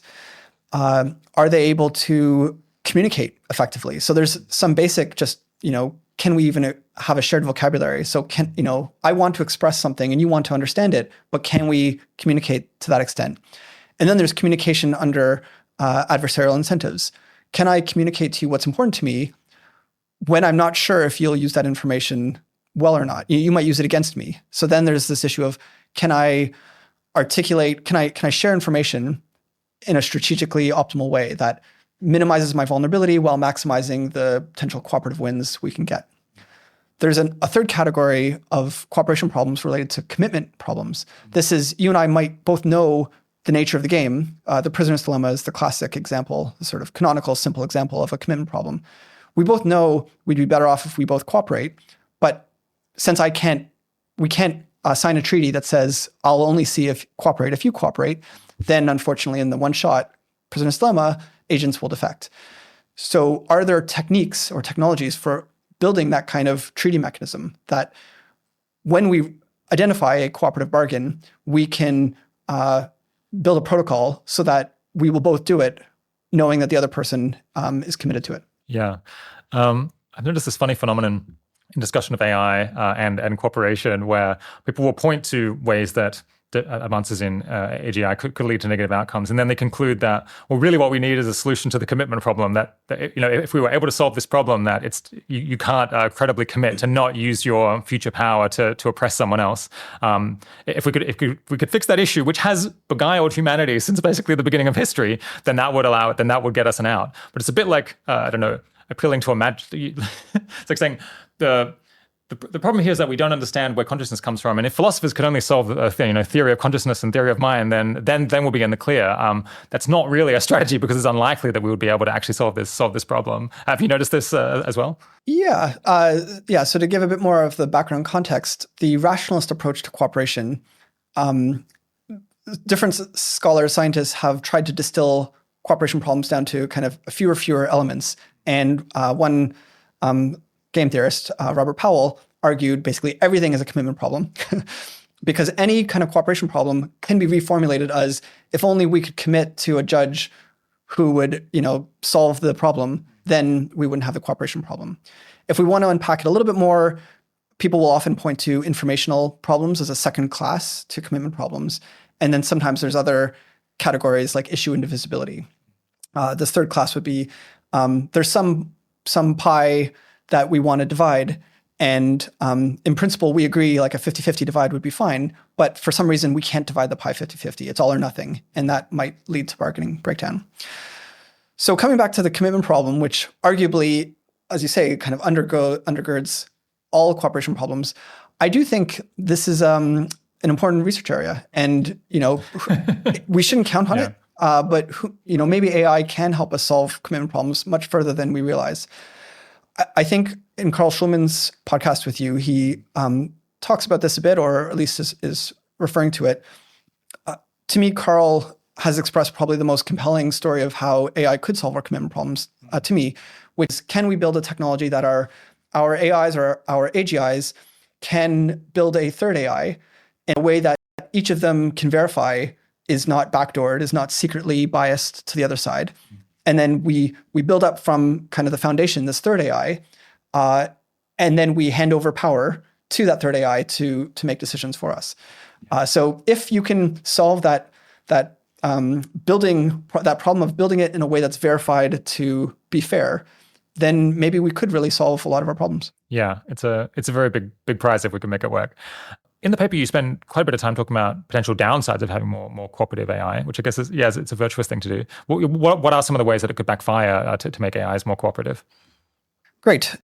There's a number of ways to think about this. And I do think, in general, for our various bets for positive impact, it's always good to really think hard, how could this backfire, or what are the negative byproducts of this research bet or social impact bet?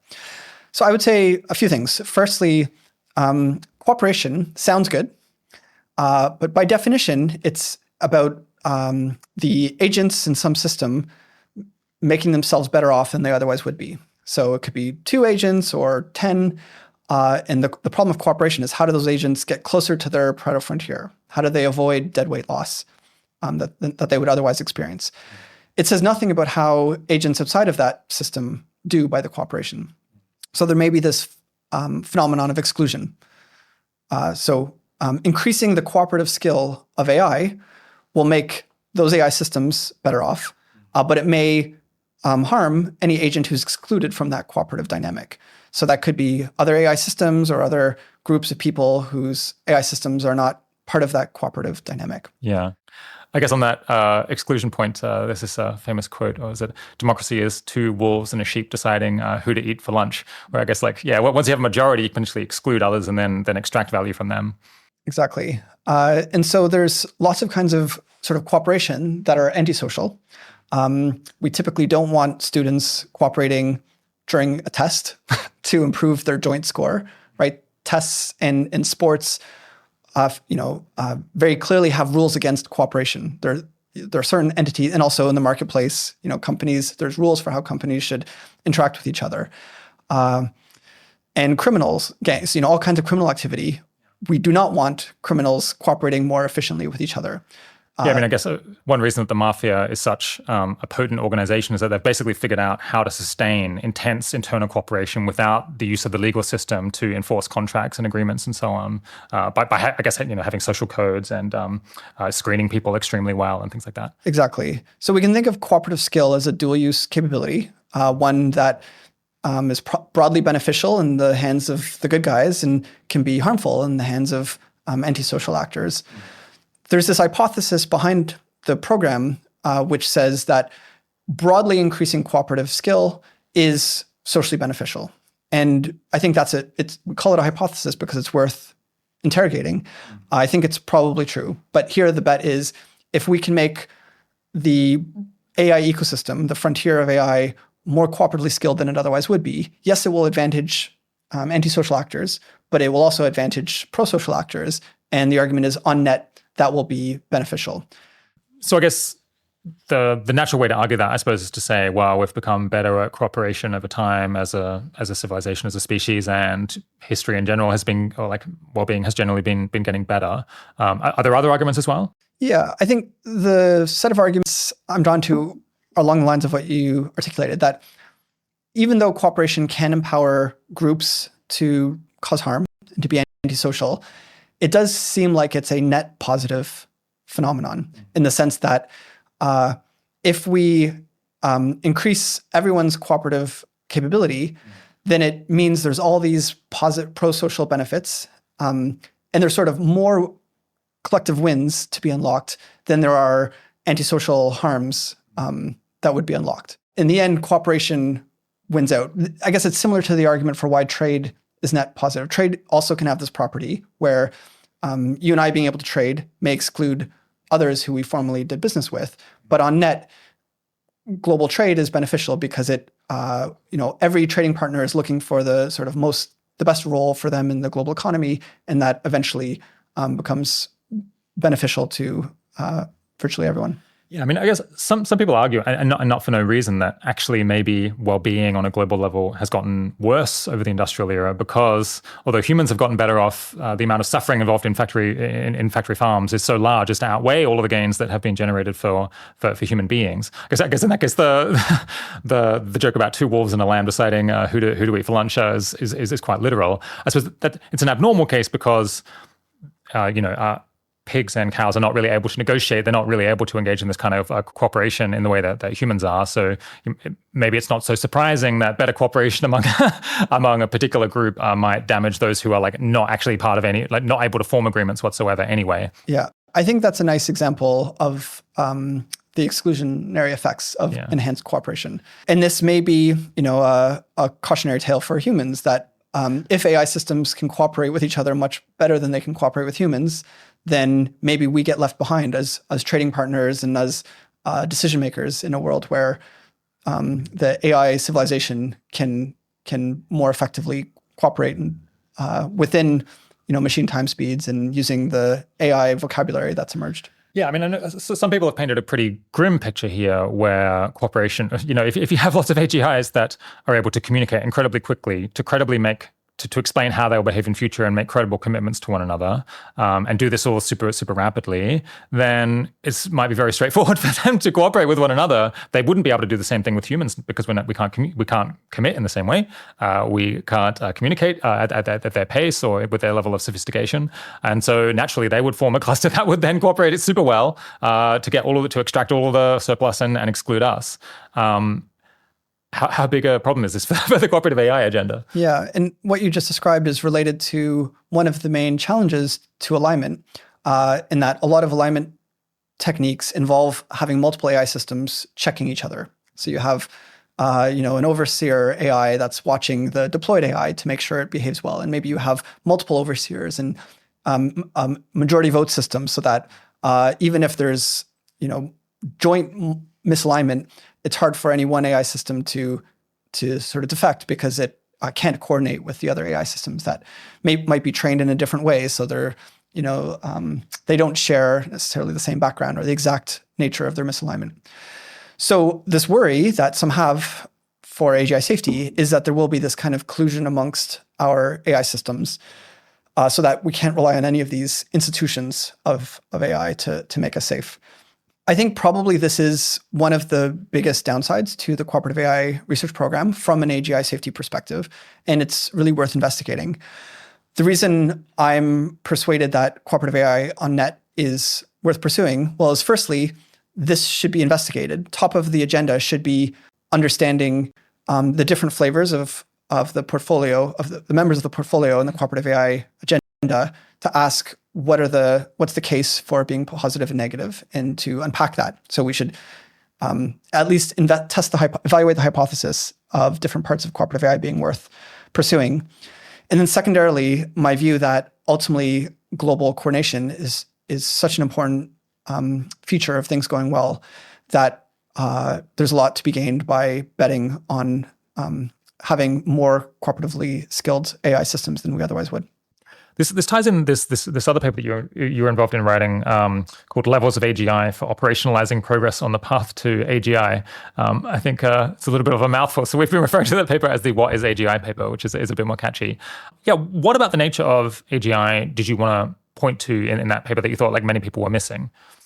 That paper primarily was trying to offer a definition and conception of AGI that we thought was fairly implicit in how most people talked about AGI. And we just wanted to provide a rigorous statement of it so that we could move on from this, I think, unhelpful strand of dialogue, which said AGI is poorly defined or AGI means different things to everyone. We think, we've received very positive feedback on that paper. And I think most people think that is a reasonable and useful conception of AGI. In the paper, we discussed some of this, but there's some prior ideas that I would want to call out, which is that, AGI is a complex concept. It's multidimensional, and it is prone to fallacies of reasoning in people who use it uncritically. So let's unpack that a bit. One fallacy is people think AGI is like human-level AI. They think of it as a point, a single system, a single kind of system. And often they think it's like human like AI. So it has the same kind of strengths and weaknesses of humans. We know that's very unlikely to be the case. As it is, and historically, AI systems are often much better than us at some things, chess, memory, mathematics, than other things. And so I think we should expect AI systems and AGI to be highly imbalanced in the sense of what they're good at and what they're bad at doesn't look like what we're good at and what we're bad at. Secondly, there's the risk that the concept of AGI leads people to try to build human-like AI. We want to build AI in our image. And some people have argued that's a mistake because that leads to more labor substitution than would otherwise be the case. From this economics point of view, we want to build AI that's as different from us as possible because that's the most complementary to human labor in the economy.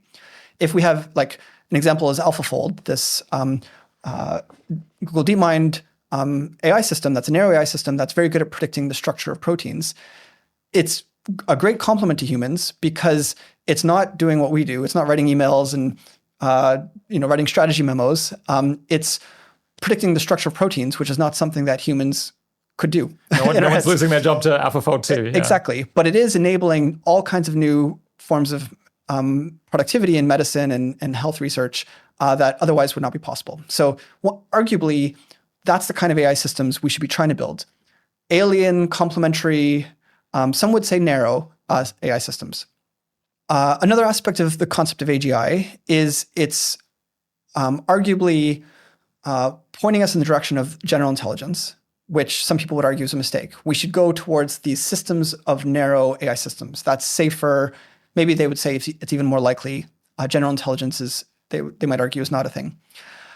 I'm less convinced by that argument. I do think general intelligence there's a kind of implicit claim about the nature of technology, about this implicit logic of technological development.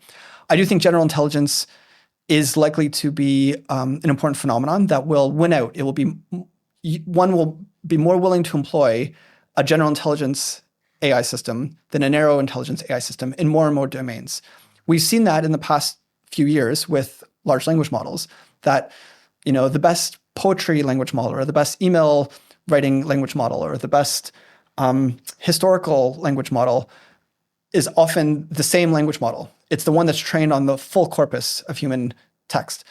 And the logic of what's going on there is there's enough spillover in lessons between poetry and math and history and philosophy that your philosophy AI is made better by reading poetry than just having separate, poetry language models and philosophy language models and so forth. I mean, it's an amazing thing about the structure of knowledge that I guess we didn't necessarily know that before, maybe because I think in humans, it's true that we specialize much more, that it's very hard to be the best poet and the best philosopher and the best chemist. But I guess maybe when your brain can scale as much as you want, you have virtually unlimited ability to read all these different things. And in fact, there are enough connections between them that you can be the best at all of them simultaneously. And I think it's an important empirical phenomenon to track. It need not be true that the best physics or philosophy language model is also the best poetry or politics or history language model. I guess you can imagine in future it might come apart if there's more effort to develop, a really, really good specialized models that, exactly. At the frontier, perhaps this isn't the case anymore. Yeah, and it certainly seems like a coding language model doesn't need to know history. So even if reading history helped it in some sense know something about coding, maybe later we should distill out most of the historical knowledge so that the model's smaller and, more efficient, yeah. So this is a phenomenon to track. And I think implicit to the notion of AGI is that general intelligence will be important. We're not kind of at peak returns to generality. There will continue to be returns. So we'll continue to see these large models being trained. Are there any other pros or cons of the generality that are worth flagging? Yeah, and the concept of AGI. So I think one thing that really makes the concept of AGI useful, and a lot of people critique it or say they don't want to use the concept, I've rarely seen an alternative for what we're trying to point to. Sometimes people say transformative AI. I don't think that's adequate. Transformative AI is usually defined as AI systems that have some level of impact on the economy, on at the scale of the Industrial Revolution. And the problem with that is you can get a transformative impact from a narrow AI system. So you could have an AI system that poses a narrow catastrophic risk that is not general intelligence. I do think there's something important to name about AGI. I think you often see this phenomenon where people say this term is kind of confused. It's too much of a cluster of different competing things. But despite all of the criticisms and worries, people just completely keep using it all the time and they always come back to it. And I think at that point, you just have to concede there's actually something super important here that people are desperate to refer to. And we just have to clarify this idea rather than give up on it. And it's good that we always try to refine our conceptual toolbox. And there are these other concepts and targets that are worth calling out. So one that's been named by Ajay Kotra and many others is this idea of machine learning, AI that can do machine learning R&D, that can have this kind of recursive self-improvement. That need not be general. It could be a kind of narrow AI system, but if it does kick off this recursive process, that is an important phenomenon and I think Holden Karnofsky has also really drawn attention to this. But yeah, back to general intelligence, I do think AGI is a probable phenomenon. It's probable we'll get general intelligence around the time we get AI systems that can do radically recursive self-improvement or a lot of other things.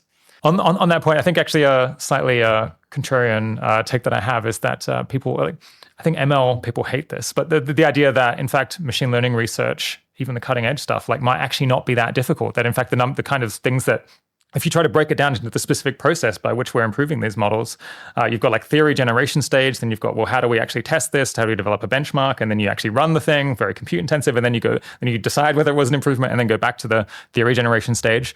This might be possible well short of general of a full AGI that has all these different skills, especially if you focused on it. In fact, maybe a lot of this research is much less difficult in some sense than people who are involved in it might want to believe, and they could be relatively easily automated, which would be quite shocking and quite consequential if true. And an interesting phenomenon we've seen in public surveys of AI and ML experts is that they often put automation of the ML process to be very late, one of the last or the last task that's performed by AI systems, and often significantly later than AGI, human level AI, which has been defined in different ways. But even given a quite high definition, the automation of ML R&D is often reported to be later than that. One argument is that this reflects this kind of bias that everyone thinks that their career, the task that they're good at is really hard and special and won't be automated. Maybe. I think there's also a case in favor of the idea that of the set of human tasks, the sort of last thing to be fully automated is the process of improving ML R&D. So we can reflect on that. Coming back to AGI, it does seem useful to point to this space of AI systems. And let's recall it's a space, it's not a single kind of AI system. Defined as an AI system that's better than humans at most tasks. And there's different ways you can define most, and different ways you can define the set of tasks. But so you can say economically relevant tasks, and most could be 99% or 50%, or I think it's usually quite helpful to choose a lot. I think you don't want to set it at 100% because there might be some tail tasks that, for whatever reason, take a long time to automate, and most of the impact will occur before. And then you can also, there's a parameter of how much it means to be better than. So is it better than the median human who's unskilled? I think typically you want to look at skilled humans in that task because that's the economically relevant threshold. And so this part of the sort of future space that we're looking at, I think is important to conceptualize because this is the point when labor substitution really takes place. So that has profound economic impacts and political impacts because people are no longer in the role. There's the sort of natural human in the loop that takes place when humans are doing the task is no longer the case. There's also this, I think I call it a performance threshold that we cross when whatever was previously possible with humans, that set is no longer the kind of bounding set of what's possible. Because when the AI is better than humans at some task, there are qualitatively new things that become possible. This is like AlphaFold. And that also represents an important moment in history when new technologies come online. So a reason that this connects is that I think the paper alludes to this idea that as you're approaching AGI, you could start with it being very strong in some areas and relatively weak in other dimensions. And then you've got like an area where it's going to be already like vastly superhuman. And then there's like the last few pieces that come into place where it begins to approach human level. And you could potentially try to change or just choose which ones those are going to be. Is it going to be strongest on the cooperative AI stuff to like already? And then we like add in, I don't know, I guess like technical knowledge or just like practical know-how or agency and so on? Or do we start with the agency and the having an enormous level of factual knowledge, and then we add in the cooperative stuff later? Do you have any take on, do you think that's an important, maybe underrated idea still? And do you have kind of preferences maybe on what things we want to add to the AGI early versus late? Yeah. So I think this is a very useful conceptual heuristic, is to think AGI is this space, and there's multiple paths that we could take to get to AGI. Coming back to this discussion of technological determinism, there may be, these different trajectories. And it really matters it matters what kind of AGI we build. AGI is not a single kind of system. It's a vast set of systems. It's, you can call it the corner of this high-dimensional intelligence space. And so this corner has many different elements. And it matters also how we get there, what the trajectory. As you were saying, we might characterize, two sort of character trajectories. One where AI is relatively not that capable at, say, physics or material science, but very good at cooperative skill. And another world where it's superhuman at material science, but amateur at cooperative skill. And we can ask ourselves, which world is safer, more beneficial? Some in the safety community prefer the latter. The story there is we'll unlock these economic advances, health advances, while having AI systems that are sort of socially, strategically simplistic. And so it's easier for humans to manage those AI systems. They're not going to outwit us. Whereas the cooperative AI bet takes the opposite tack. It says a world with accelerating technological advances, capabilities advances, will generate lots of benefits, but also disruptions that we may not be able to adapt to and manage in the rapid rate that they're coming online. Whereas we still have these cooperation problems that we foremost need to solve. And so we'd be better off if we sort of take the bet on making AI systems more cooperatively skilled than they otherwise would be.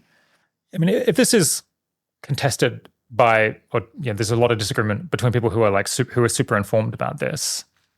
Is this something that we should focus in a lot more and try to reach agreement? Or maybe is it just something where it's just going to be unclear basically up until the day when we have to decide? I think it would be, it's an important part of the cooperative AI research agenda to articulate this argument and to host the debate and to try and make sense of it. You don't want to invest too much of your time and resources going down a path that you're not sure is beneficial. And I think that's true of also, all these sort of pro-social bets. It is worth investing a significant share of our effort there, making sure the bet is beneficial. So where can people go to learn more about this sort of debate? I think it's the Machine Intelligence Research Institute folks who are a bit more wary of the high social skill, high cooperation, early agenda, right? And I guess I'm not sure who's advocating for. Well, I guess you and your co-authors are advocating for cooperative AI in particular. Yeah. So for cooperative AI, I'd point them to the Cooperative AI Foundation and reach out to anyone there or me, and we'll invite you to the conversation. And on the contrary point, I would say Eliezer Yudkowsky, Nate Soares have expressed this view fairly strongly in the past.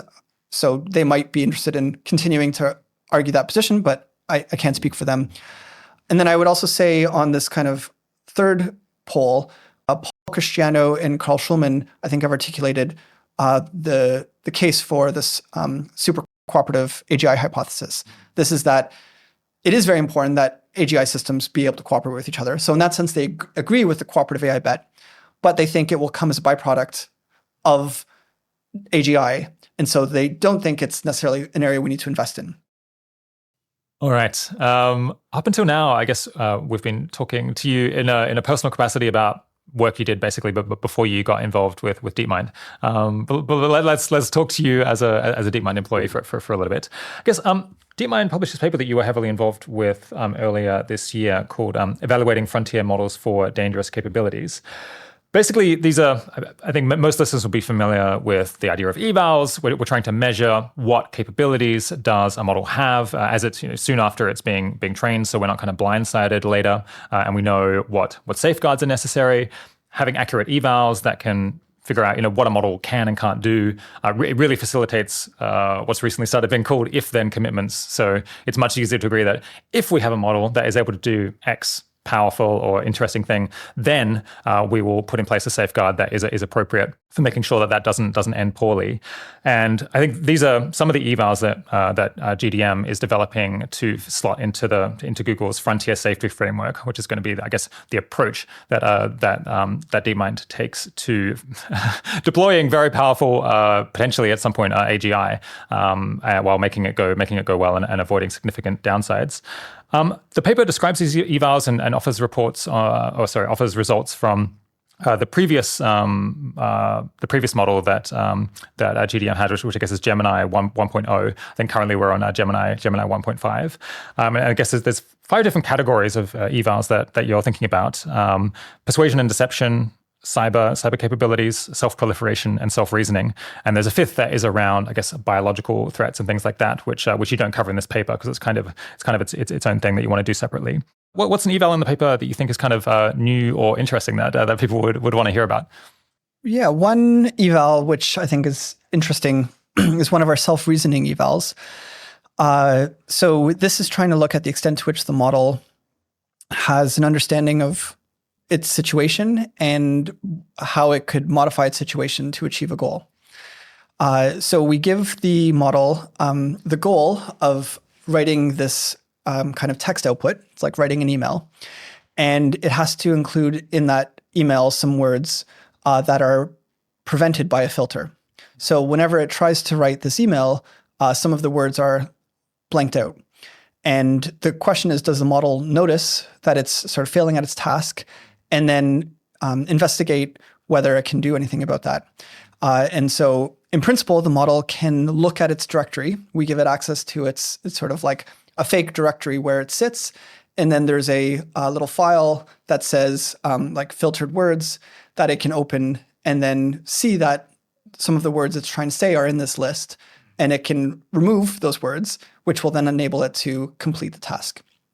And it's sort of like a toy scenario. It's not the model's actual host environment. It's a pretend host environment, but it gives us a chance to see, does it notice that it's failing at its task in this kind of way that it might in the real world, and then does it reflect and try to do something about it in a way that's kind of analogical to how the model might find itself in the real world situation. Yeah, I guess it's a relatively easier case than the real world one, but yes. But I suppose we want to have relatively easy cases now, so we can see if we're incrementing closer to the models being more self-aware and able to take these sorts of interventions in real world cases. Yes, and while we're on self-reasoning, another eval, which is, I think it has some nice properties, asks the model to answer questions about historical events. And there's two historical events, one of which occurs within the model's training date cutoff, and then the other event occurs after the model's training date cutoff ended. So it was not trained on that event. And the model has access to one search query, and the goal is to see whether the model uses that search query optimally, which is to say it searches for the event that it does not know about because it was not in its training set. And so that tests a few things. Does the model know about its own training cutoff? Does the model correctly infer that the historical event refers to something after its training cutoff, which is not explicit in the question? And then we aid it a few ways. In some conditions, we tell the model what its training cutoff was, and then we also tell it what the date is of the two events. And so that's also, it's again, a very sort of simplistic setting, but it does provide a measure of, is the model aware enough of its own condition to optimally kind of request more information. Yeah. I think I read this paper a month or two ago. I guess I should suggest to people this paper was really readable. I guess it's in a PDF. It looks like an official paper, so I guess there could be a bit of initiation energy to actually load something like that up and then stick with it and read through it. But I think quite a lot of stuff that Google's putting out is, I think you've gone out of your way to try to make it possible for the kind of person who would make it to this stage of this interview to be able to track all of this and read the graphs and understand it all. But yeah, so remind me, what was the result on this? What did Gemini do? So yeah, overall, there were these four risk domains, domains: persuasion, cybersecurity, self-proliferation, and self-reasoning. And we sort of scored Gemini overall on a 5-point scale, and it was a very subjective 5-point scale. The components of that overall scoring was more quantitative and sort of fixed.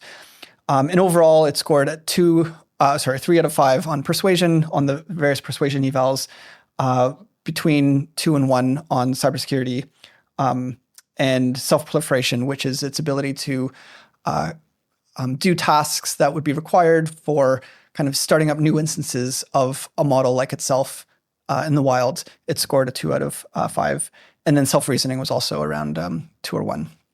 Thank you for noting the paper. I think it's a very helpful paper for people to read. There's a lot of content in it. In some sense, it's old now because the field is moving so rapidly. So I would encourage readers to also look at the latest system cards and research coming out in this field. But I still think there's a lot of lessons and productive directions. I'm happy to say we received a lot of praise directly from various external experts. In this one, Apollo Research Group listed it as one of their favorite papers, which was a nice recognition to see. Okay, so going back to the 4 different categories, so performed 3 out of 5 on persuasion and deception. I guess maybe that will feel quite natural because we know that LLMs are just they can be quite charismatic and quite persuasive, just probably from using them. The cyber, sorry, did you say 2 out of 5 for that, was it? Yes. Yeah, that was slightly surprised me because I'm not a programmer, but I've heard that actually LLMs, maybe their most useful economic application so far has been in programming, and that seems like very adjacent to hacking your way out of, understanding the system that you're operating on and figuring out how to get out of it. Why do you think the model did relatively poorly on the cyber tasks? Yeah, I think it's good to notice that in a sense we would expect large language models to be good at cyber because it is Yeah, it's sort of it's their home turf. Exactly, it's their home turf. And models today are quite good at programming and encoding assistance. So I think this is something to watch. And it is my view that this is a capability domain that is especially worth following. I could imagine in 6, 12, 18 months, we'll see quite significant capabilities in cyber. And I'm using this term capabilities intentionally because it's not just a danger, it's also a benefit, right? While coding is clearly very beneficial, but also cyber capability is useful for defense, for finding vulnerabilities, and so forth. One part of the explanation I'll point to is this group at Google called Project Zero. And they specifically had a project called Project Naptime, which I'll encourage readers to check out, where they basically found that if you build the kind of right support structure around the language model, so you give it a good interactive environment, you give it some tools, you give it space for reasoning, that it then performs much better on these cyber tasks than it otherwise would. So they compare a few models, how they do sort of with the base model or the model is provided versus once you've given it this support structure. And they find a very significant difference given that the access to the tools. In general, I think what this is pointing to is an important aspect of all evaluations and specifically dangerous capability evaluations, that we need to think about what's called capability elicitation. To what extent is the model that you're working with to do your evaluation the most capable version that model is capable of? And so part of what we do at Google DeepMind is we make sure we're at the frontier of capability elicitation, learning from other groups in the public literature and also internally to see, what are the best techniques for having the model do well at these various tasks.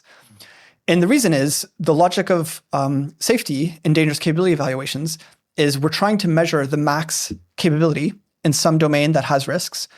And then if that max is not too high, we can conclude, therefore, it's safe because we couldn't reach a level of capability that would pose these extreme risks. But in order to get that max estimate, you need to make sure you're, in fact, giving the model its best chance of revealing its maximum capability. In general, this is a challenge for dangerous capability evaluations because often it takes months of experimentation for the model's full capability to be revealed. Maybe the most potent example of this is the O1 model out of OpenAI, which, to my understanding, is still based on one of their older, it's not a new foundation model, but it is a new scaffolding and fine-tuning on top of it, which allowed it to do much better at a number of tasks.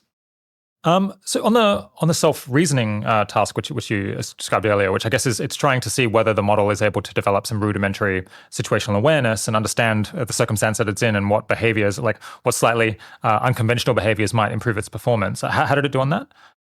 Not very well. Not very well. Okay, yeah. Pretty rubbish. Okay. And there's a number of other similar evals, I think, done by Anthropic.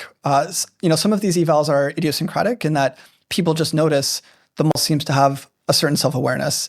And maybe in general, that's a property of worth reflecting on the eval ecosystem, that while we're trying to make it into a science where you have kind of pre-specified tests that have meaningful outcome variables with thresholds for what decisions we need to take given the outcome, the reality is evaluating models, it's kind of like evaluating animals or human intelligence. It's so multidimensional and so complex and context dependent that it's more like psychology or maybe coming back to sociology.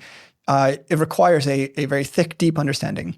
So this is part of the point of saying this is while we're trying to mature the science of evals, we also need to have a very rich exploratory ecosystem of people interacting with models and noticing things and just reporting phenomena. I've heard you use this term evals in the wild, which sounds related. What are evals in the wild, and maybe how could we get more out of them than we are now? Yeah, you can think of a whole typology for evaluations. In one sense, the canonical evaluation is a model eval. It's something. An ideal type of evaluation is automated. You can run it in code, and you run it just on the model. Ideally on the foundation model, but more realistically on the instruction-tuned model, the model that's been trained to be more useful. Now, that allows us to ideally measure what the model is capable of. But the reality is, again, model behavior is a complex phenomenon. And so we might have other kinds of evals or means of assessing models that are richer, but also typically more costly in terms of how we measure them, and they require more time and so forth. So one step up would be human subject evaluations, where there's a human interacting with the model. Some of our persuasion, actually, most of our persuasion and deception evals have this property that we have human subjects interacting with the model and then seeing what behavior emerges. So was the model able to get the human subject to click on a link that, in the sort of real world could point to a virus? Or could the model deceive the human in some way? Or was the model perceived as especially charming or trustworthy or likable? These are still evals that we can run relatively rapidly on the scale of days, but they do require human interaction. So it takes more than just running code on the model. We can then step out a little bit more and almost see like user studies, see how a human is interacting with the model in a more realistic setting this is like a trusted tester system where people are using the model for whatever context they have in their life. And then we see, does the model perform well? Where can it be improved?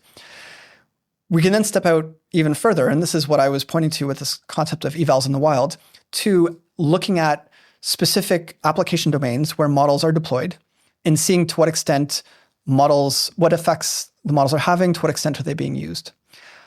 So, for example, when assessing cyber risk, we often want to ask, again, how capable are these models at helping individuals perform tasks related to cybersecurity, finding vulnerabilities, devising exploits, or patching exploits. And while we try to simulate that entirely in the lab, there's limits to that. A complementary approach would be to look at cybersecurity groups in the wild who are, trying to provide a product and seeing to what extent they are in fact using Gemini or other models to help them and how helpful it is and what the kind of revealed preferences of these actors in the world is. This kind of eval, this like observational study or eval in the wild, has the advantage of external validity.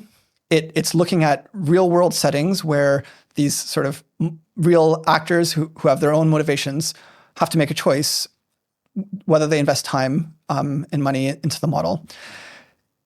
Its limit may be, one, it could be a lagging indicator. By the time we see these impacts in the wild, that model had that capability perhaps for months. So that's a disadvantage. One implication, therefore, is that you want to find groups who are sort of early adopters in the wild so that to the extent you're using that method of evaluation, you'll see it relatively early. There's some other downsides, but overall, I would say I think this is an important complement to the kind of model evals that a lot of the field does. And what's nice about it is it's also a kind of research that can be done in the public and should be done in the public, backed by academia, nonprofits, government, as well as companies. So you were saying earlier that the challenge with all of these evals is that it can be quite hard to fully elicit all of the capabilities that a model has. It's entirely possible to miss something because you haven't been eliciting that skill in quite the right way. And people might later on figure out that a model has an ability that wasn't picked up in the early evals. So there's a significant false negative rate, basically. And it seems unlikely that we're going to have such a science of evals that we're going to escape that issue anytime soon. An issue that I've had with a lot of the different frameworks that are coming out that are related to using evals and then putting them into responsible scaling policies or whatever you call it, is that everything ends up riding on the eval being accurate. If it fails to pick up a dangerous ability that's actually there, then the entire kind of the entire system falls apart. I guess everyone says when you point this out, well, what we need is defense in depth. We need to have different overlapping systems so that when one fails, the Swiss cheese model, you get through one gap in the cheese, but the next layer picks it up. What depth are we thinking of adding? What other procedures can we add that are complementary to this one? Yes. So this is a very important observation. And I would say the main response in defense in depth is this notion of staged release or staged deployment, that we don't go all the way from no deployment to irreversible proliferation of models for models that could have capabilities that we don't yet fully understand. And so the typical way Google would approach this in Google DeepMind is, first we have internal use, then we have a trusted tester system, which scales up in terms of how many trusted testers it could be, from quite small numbers to ever larger numbers. And then even still, you'll have like a broader deployment, but still not general access. And then even once you have general access, so anyone in the world could access the model, it's still the model weights are still protected. They haven't been published, which means that if there are capabilities that the model has that we only learn later, we have the option of changing the deployment protocol to address that. So we could add new guardrails, we could put in monitoring, we could change the model if necessary to address potential dynamics there. This comes to what's a really important debate in the field around open weight models, sometimes called open source, but it's more accurately referred to, I think, as open weight models because the key thing that's being published is the weights of a model. In favor of open weighting, there's a lot of arguments in favor. It provides this tool to the broad scientific community and development community to build off of. If you have the weights, you can do whatever you want with them. You can fine tune it. You can do mechanistic interpretability. You can distill and basically anything because you have the weights. But the big downside is this irreversibility of proliferation.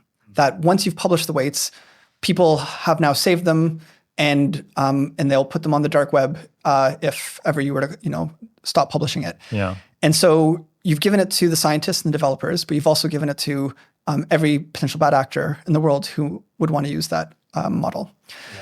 So the way Google approaches this is Google open sources a lot. A lot of their advances in Google DeepMind, a lot of their advances, including like the AlphaFold, all the protein predictions, and a lot of the earlier large model work that Google did has been open sourced. In general, Google tries to open source its technologies in all these cases when they're broadly beneficial. But with frontier models, Google and Google DeepMind recognize that we need to proceed carefully and gradually and responsibly, which means deploying them to the extent that we can do so responsibly.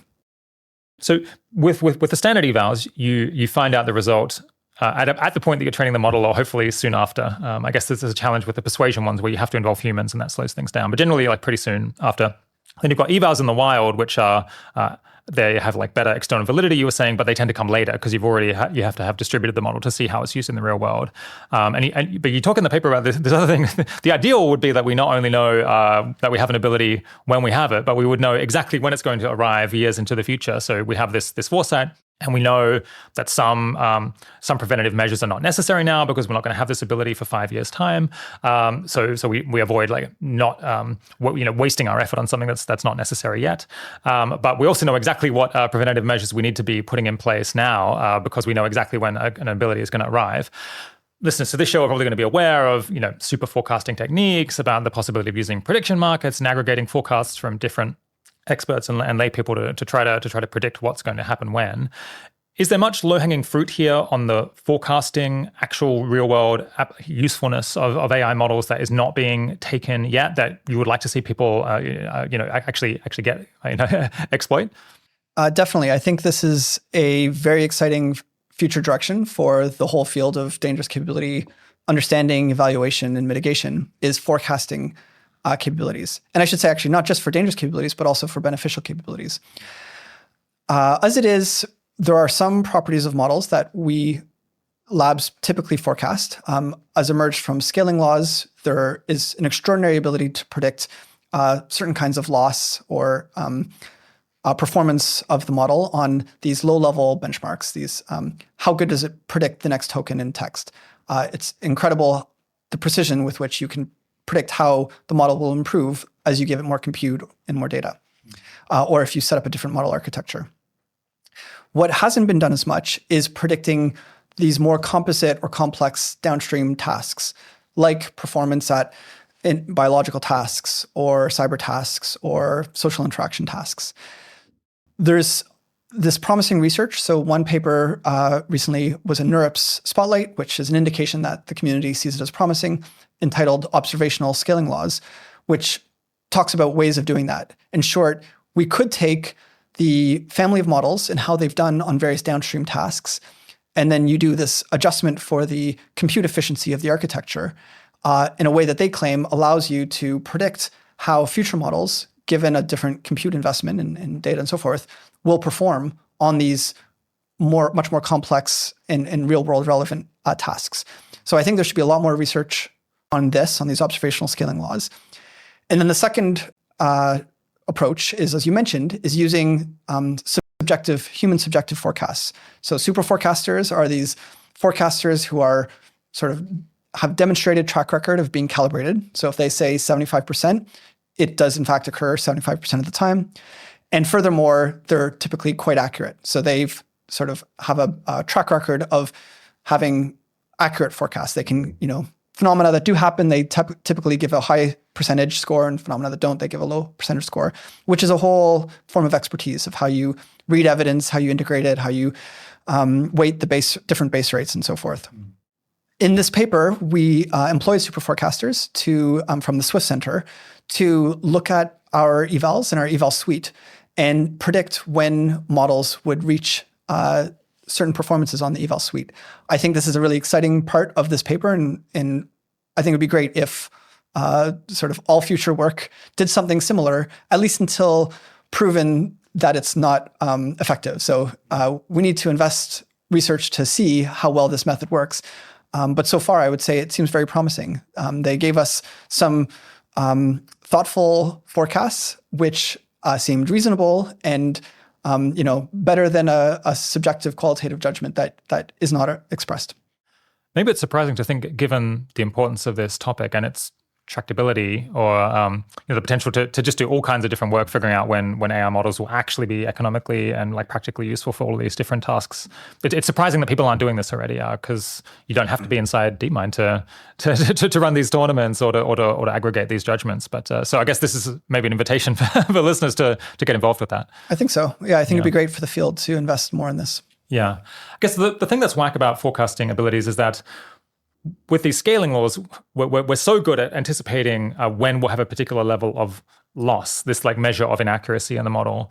But that hasn't translated into us being able to predict when will people actually want to use this model for a given task. Because I guess the relationship, I suppose, between the loss and the actual usefulness is super nonlinear. I guess there's probably got to be some sort of S-curve where, classically with the self-driving cars, a 99% accurate self-driving car is just a heap of junk, basically, from a practical point of view. And you maybe have to get to 99.999. And you don't know how many nines do you need before actually they're going to hit the roads. Exactly. It's even when you have this sort of complex real world resembling task, it's still, there's a large step of inference from that task to actual real world impacts, because you then need in the actual world, there's some cost of employing the AI to do that task. And the question is, does it fit in with the existing ecosystem and environment? Are there the other tasks that are done by humans? Sometimes, even if the AI can do a lot of tasks, it's still not cost effective to integrate it in and so forth. Let's push on and talk about the Frontier Safety Framework, which I guess is Google DeepMind or Alphabet's equivalent of the responsible scaling policy that Anthropic has, or the preparedness framework that OpenAI has. These are all kind of a similar family, a similar general approach to safety. The Frontier Safety Framework at this point is just 6 pages, and it's kind of a promise to write a full suite of if-then commitments next year, which ahead of releasing models that would really be jutting up against some of these dangerous abilities. When I spoke with Nick Joseph from Anthropic a couple of months ago now, the thing that I pushed him on a bit was, is it really responsible to leave the question of how dangerous these models are to the company that is developing them to decide? Obviously, they have an enormous conflict of interest or enormous challenge in evaluating faithfully whether the product that they have is sufficiently dangerous that maybe they shouldn't release it and start selling it. Ideally, surely you would hand it off to at least some sort of external party that would be able to take a more impartial perspective on it.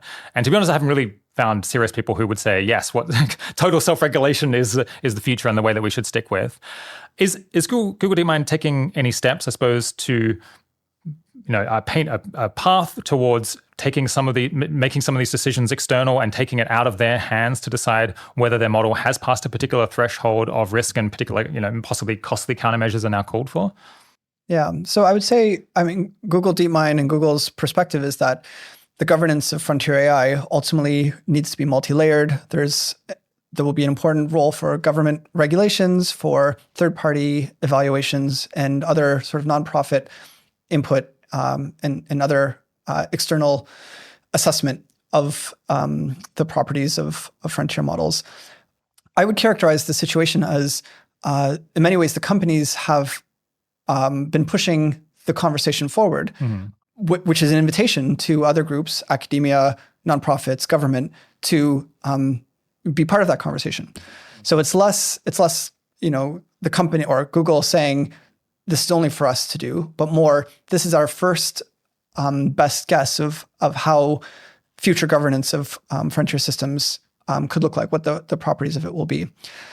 The contributions Google makes are contributing to the conversations hosted by the AI Safety Institutes, often called ACs. So we've been in extensive dialogue with UK AC and US AC. There's a number of AI Safety Institute conversations happening in November that Google is contributing to. And yeah, more broadly, I would say, the goal is not and should not be for each company to have its own framework. That would not be beneficial for the companies or for society. Rather, we need to converge on an appropriate standard that balances various equities, safety, responsibility, innovation, appropriate levels of deployment, and societal oversight. One other aspect of how we're contributing to that broader standard conversation is the founding of the Frontier Model Forum, which is a organization for the companies developing frontier models to work through what should be the standards and safety for frontier models. And part of that is my team was directly involved in standing up the Frontier Safety Fund, which was another one of these kind of differential technological development bets to say, can we on the margin put more money towards safety standards and safety research around frontier models? This is slightly off topic, but something that's a bit hard for the Frontier Safety Framework or these dangerous capability evals to pick up is something called structural risks, which actually is a name and an idea that you've been kind of a pioneer in. Yeah, can you just explain what they are and why it's a little bit hard for them to be done at the company level rather than the government level? Sure. This paper was published by Remco Zwetsloot and myself in 2019, and was an attempt to add an intellectual tool to the toolbox to help people when thinking about risks. Because up until then, the primary conceptual framework was to either refer to misuse harms or accident harms or risks.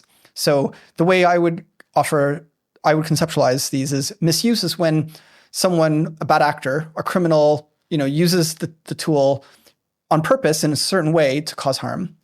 There's a subclass, which is, I would say, criminal negligence, where the person doesn't intend to do harm, but they, if they were more pro-socially motivated or responsible, they would have averted the harm. This is like, someone causing a car accident because they were texting.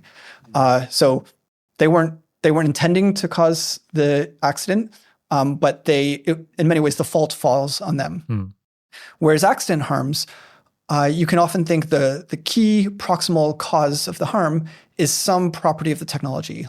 An engineer could have caught this risk potential and put in a warning indicator or a guardrail to avert it.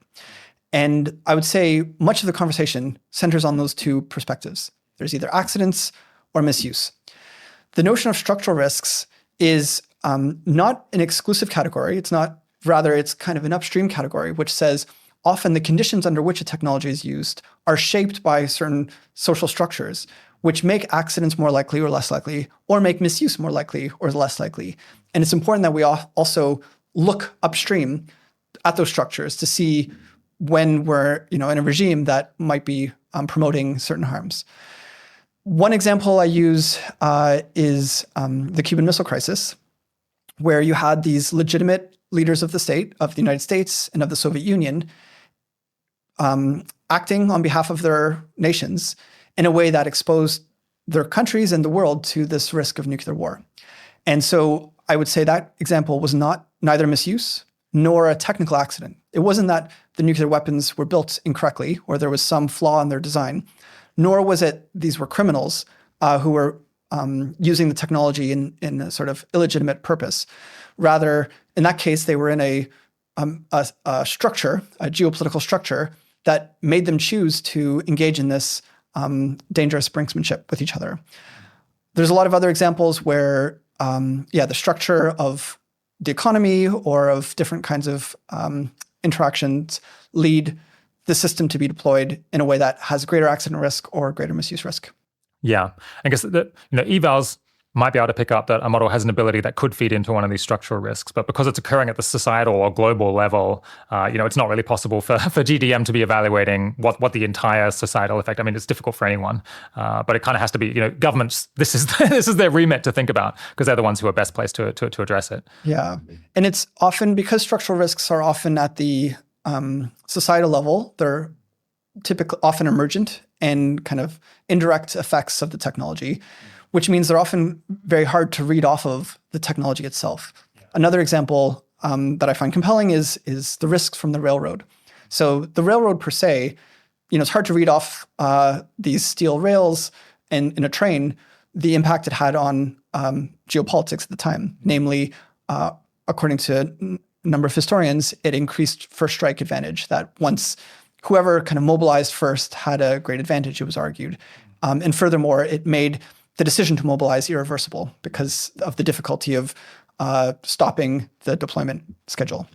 So these were consequences of the railroad, which are very indirect. You don't, like a railroad level eval would not tell you this implication because it bounces off so many different aspects of society.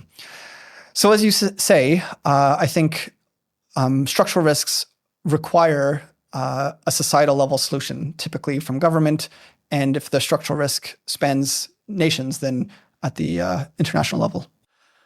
Coming back to Google's approach to safety, when I read the Pause AI folks and people who are sympathetic to that, I think a key underlying grievance, a kind of fury that I hear coming across, is a sense that what is happening with research into frontier models and AGI is kind of democratically illegitimate because it's posing all of us in the UK and US and around the world potentially to a disaster that could kill us, but we haven't really been consulted on a level that would be commensurate with the risk that they believe is being run.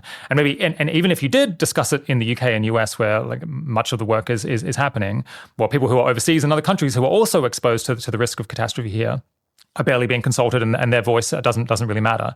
So they would at least say, we should have a more affirmative sign-off by Congress or Parliament that this work, that the benefit exceeds the risks and we should be going ahead. But ideally, probably we should be talking to a whole lot of other people elsewhere who are also going to be heavily affected by this. Yeah, what do you make of that that frustration that people feel? Yeah, I think a lot of people are concerned about the direction technology is going, and specifically about AI in surveys. And that's an important perspective to take seriously and to address. To some extent, it's a matter of education. And to another extent, it's a matter of improving governance and making sure the benefits, for many people, their concern is about labor displacement or various near-term impacts. And I think an important response by companies is to make sure that the benefits are being realized. So this is part of why Google and Google DeepMind invest so much in AI for science, most maybe notably in AlphaFold, which is the first AI contribution to win a Nobel Prize for kind of its impact. And then there's this other Nobel Prize in physics for advances in AI. So AlphaFold, for the listeners who don't know, is this narrow AI system that enabled very cost-effective prediction of the protein structure of virtually every protein relevant to science and medicine, and has, it seems, unlocked a lot of potential advances in medicine. So I think in the future, we'll see all the potential benefits that come from this kind of development. But generally, I would say I think advocates for AI often point to AI for science. So this is has been expressed recently by Dario Amodei, the CEO of Anthropic, that the benefits of AI for science are potentially very large and should be encouraged. In terms of the more broad question of the right way to democratically develop technology, I think this is a very challenging question. In my earlier scholarship, this is, I think, from the 60s or 70s, there was ideas of having citizen councils or citizen juries for technology. So you would have a representative group of citizens who would be paid for taking the time to learn about a technology and then reflect on how it should be developed and then how it should be deployed in their community. More recently, there's a number of work streams that carry on this tradition that look at having different kinds of pluralistic assemblies and try to host this democratic conversation, which requires, again, providing the space and the resources to educate the community, and then this institutional framework to allow people to express their views, and then allow that to sort of not just be a lot of noise, but aggregate up into guidance to policymakers. In general, I would say, different countries are approaching the democratic governance of technology in different ways. We have freedom of the press, an assembly, we have social media and conversations there.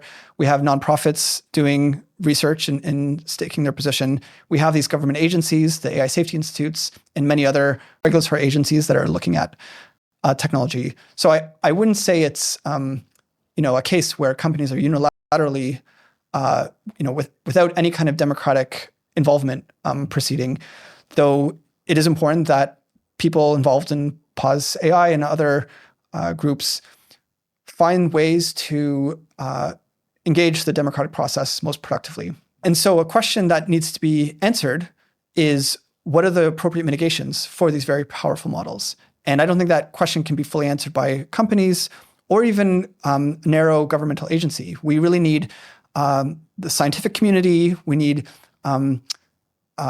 people involved in building medicines and who can see that side of the ledger, who are building cyber defense, and also those who are focused on bio risks, cyber risks, and so forth, all in a conversation together, hopefully reaching a scientific and policy consensus on what is the right way to proceed with these models as they gain new capabilities.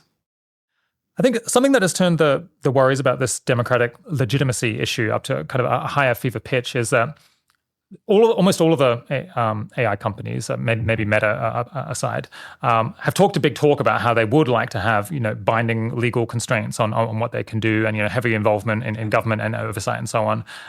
But they are yet to lobby actually in favor of any particular legislation that truly would bind them and be very costly and restrict what kinds of models that they could train. And I guess that they've turned down perhaps opportunities to argue in favor of legislation that has been proposed. I think, and the worry, understandably, is that the companies will always say they're in favor of this, but the day when they'll actually support any specific constraint, when they're actually willing to put the handcuffs on themselves, may simply never come.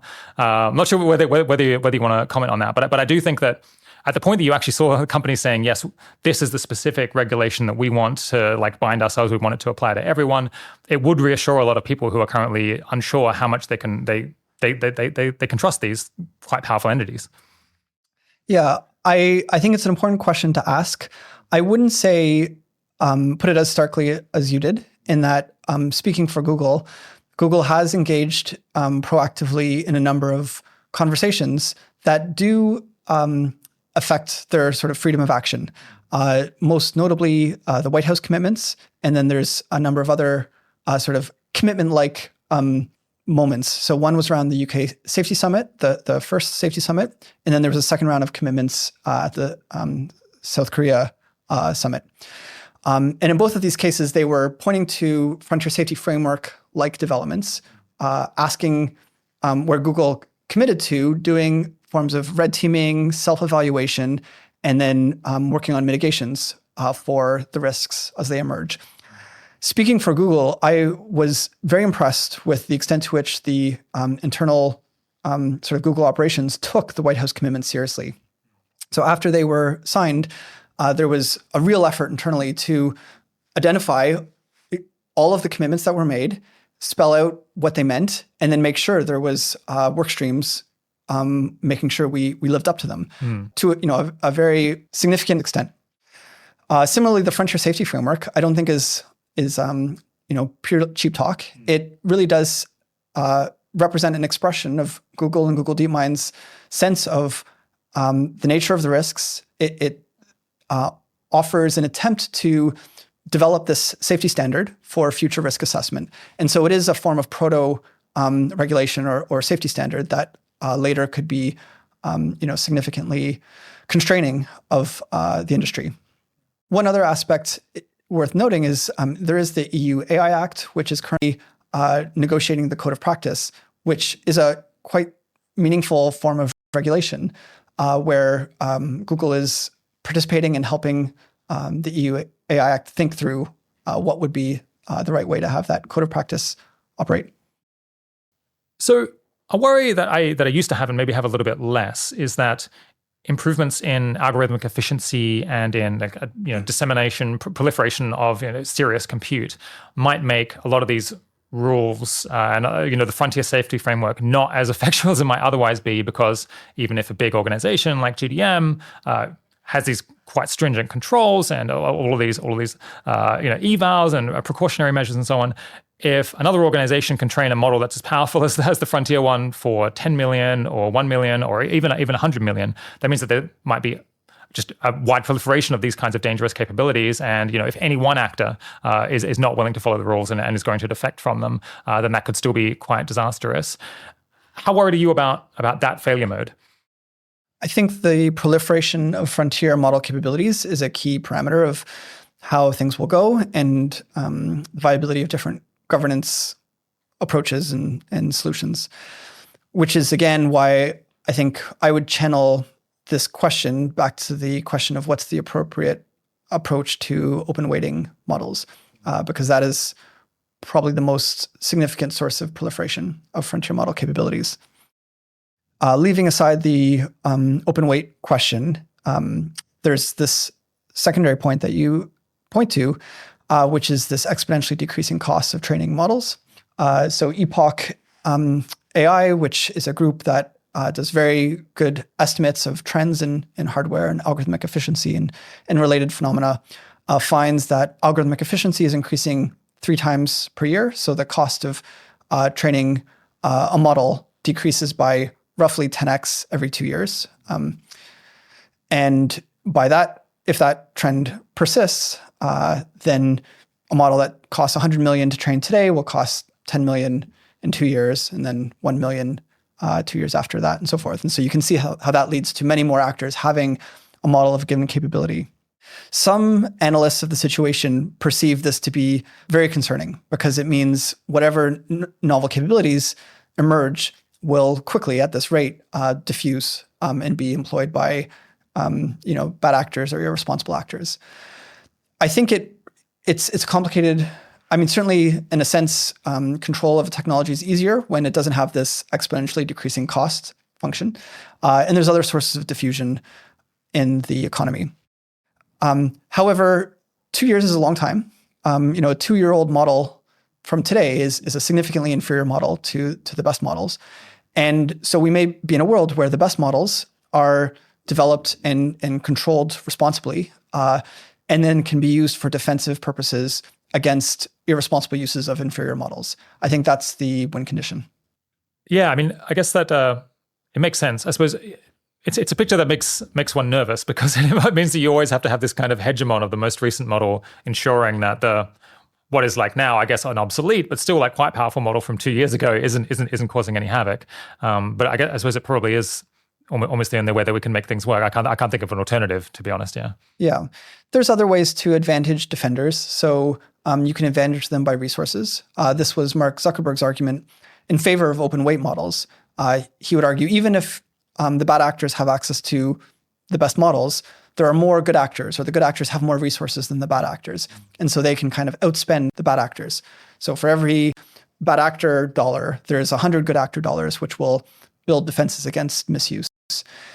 That could be the case. It depends on this concept of the offense-defense balance, the how costly is it for an attacker to do damage relative to the cost the defender must spend to prevent or repair damage. If you have this one-to-one ratio, then sure, as long as the good guys have more resources than the bad guys, they can protect themselves or repair the damage in a sort of cost-effective way. But it's not always the case that the ratio is such.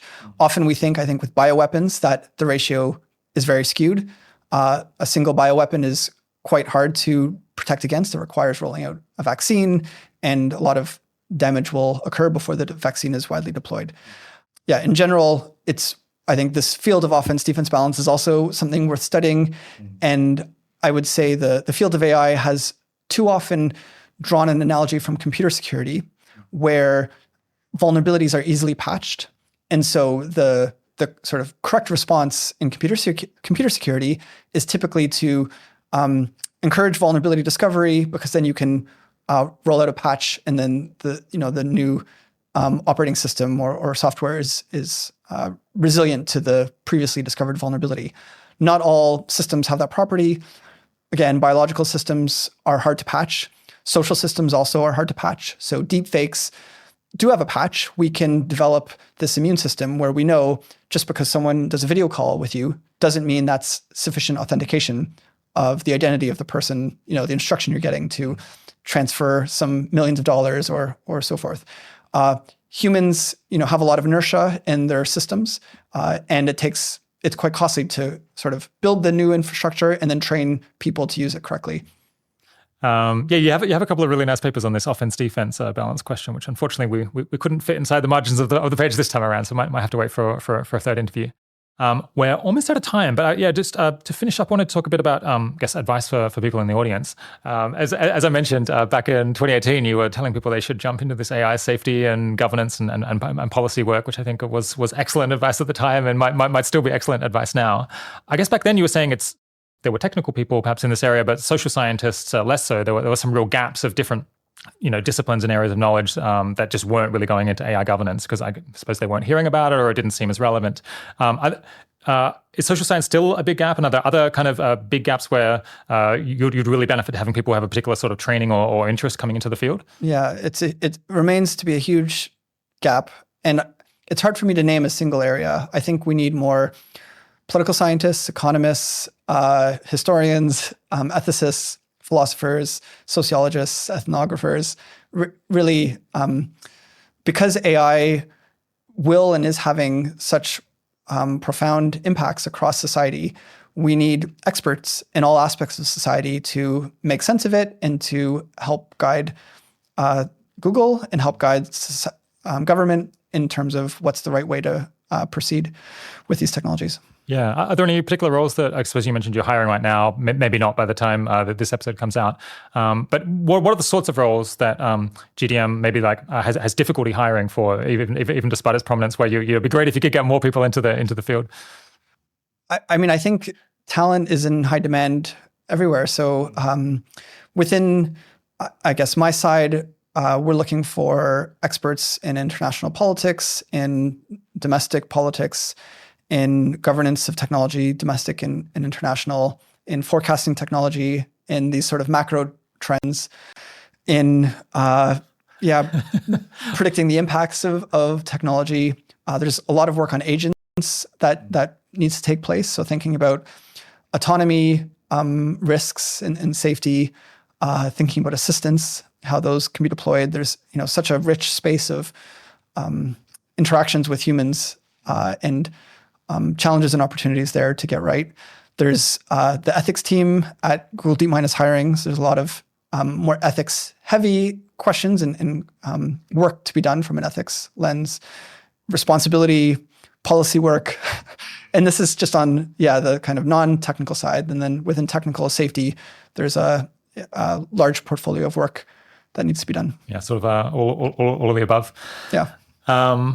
Final question, final section, if you have time. This show is like, we talk about AI a lot. Unfortunately, we do have a slight tendency towards doom and gloom and always talking about the risks and the downsides and so on. I suppose we talk about that because we worry that it's neglected in the broader conversation, or maybe it's the only thing that's stopping us from achieving these enormous possible gains that we can get from AI and AGI. I guess in the interest of having at least a modicum of balance, like what are some of the applications of AI that you're excited about? Some applications that you would like really like to see sooner rather than later? It's a great question, and it's important to keep at the top of our minds. So hopefully, readers and listeners will get this message. This is, the why we would want to build AI and advanced AI and AGI is that the benefits could really be profound, and will be profound if built safely. To motivate it, personally, I've found the experience of riding in a Waymo self-driving car to be really impactful. I've noticed a trend of, tourists to San Francisco to, report back on this, really, first this historical moment when people are able to ride in a car that's driving itself. Going back in time, this is a new phenomenon, something new under the sun. It's quite incredible that the safety has reached the number of nines required to do that safely. Waymo recently put out a safety report documenting how many fewer crashes that have injuries or just crashes that involved police coming to the scene. And the latter was 2x less. So there's 2 times fewer incidents that involved police coming to the crash scene. And then I believe it was 6 times fewer crashes involving an injury. So this is one, quantified benefit. If we can have fewer, crippling car injuries, that would be profound. I'm imagining a world where we don't need to expend so many resources building cars that mostly sit in our parking lots, and we don't need to dedicate urban space to cars just waiting for us to end the workday. Instead, we can reclaim that urban space for other more productive purposes. So that's just one technology, and of course there are challenges that we need to think through there as well. I think medicine and health is another domain that could really be profoundly beneficial. I personally look forward to the day when I can consult phone a doctor in your phone and ask, give it my symptoms, and it can assure me, no, this is, these are reasonable or incoherent symptoms. You don't need to worry about it. And it can also advise me when it's time to see a doctor, thereby saving the medical establishment the time costly activity of seeing patients and allowing us to use the human doctor's time more effectively. Yeah, I already use LLMs for health advice, but I guess is it DeepMind that developed MedPalm 2, which I think is kind of the state of the art of this sort of a GG or like medical consultancy. So that was from Google, and Google has this MedLM is the broad name for its work on language models for medical purposes. And in general, Google has a quite extensive health portfolio. That one's not publicly available yet, right? But I guess I imagine Google's working on it. It's my understanding that MedLM is available to certain users. So, yeah. Maybe I might get to give it a whirl at some point. I suppose something that's I've said this on the show before, but something that I think about the most perhaps is I've got a kid almost 1 year old. I suppose they'll be in kindergarten and then at school in a couple of years' time. And actually thinking about what is it like in a typical school that might be in your district. It's not necessarily always going to be the very best education, and there's lots of things that are kind of unpleasant about school sometimes. So I'm kind of hoping that by the time they would be attending school, there'll at least be an option for them to get tutoring and assistance from AI models that could be as good as the best teacher in principle, at least if they were designed really well. I suppose there's issues with classroom management, but you could also imagine they might be able to be much more engaging and entertaining and interesting than a real life first grade teacher might be. I suppose you have 3 kids as well, and I imagine that the oldest might be approaching school age pretty soon, if not already. Do you think they're going to be actually taught by a LLM teacher at any point soon? I think AI in education is a huge opportunity, for reasons you mentioned. Another data point here is tutoring is hugely impactful, or small class sizes is another way of putting it, for student success. And so having an AI tutor that can complement the school system could be very beneficial. It would flag, mistakes that the student makes, and then can provisionally point out, where they went wrong or show different ways of proceeding. I think could be very beneficial. And like you say, just having that option, having that available, and perhaps in a more engaging way or in a way that's more compelling to students could be beneficial. I think we've seen this with the internet in general, that the internet has provided resources for learning, and then platforms like Khan Academy and a lot of pedagogical videos have been, I think, very beneficial for student learning. Yeah, I think tutoring, I think, is slightly famously especially useful for exceptionally strong students who can potentially rush ahead if they have a tutor there available to help them, and also for students who are really struggling and might, if they're stuck in a class where they're significantly behind, they're just not going to be learning almost anything because they just don't have enough understanding to even track what's going on. So you could see it benefiting different groups in really quite enormous ways. There's one other area I think I would want to call out, which is AI for sustainability. So Google DeepMind has all these interesting projects, and they read like science fiction. One is on controlling the plasma for nuclear fusion, which, if you can do it more effectively, can make fusion a more viable source of energy, which could be extremely beneficial for sustainable energy production.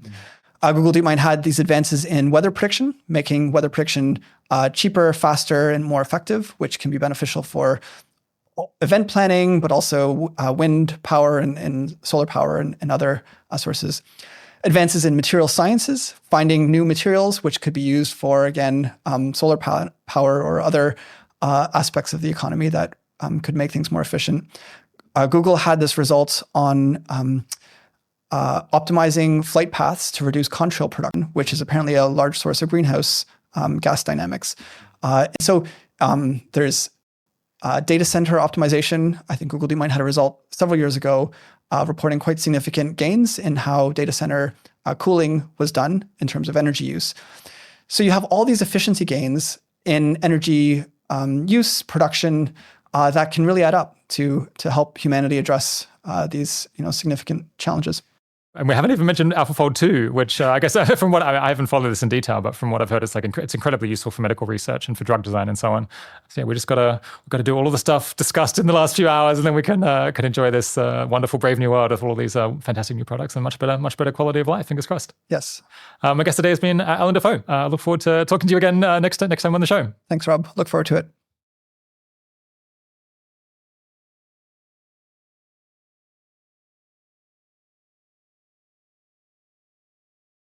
It is both energizing and enlightening to hear why people listen and learn what they value about the show. So please, don't hesitate to reach out via email at tcr@turpentine.co, or you can DM me on the social media platform of your choice.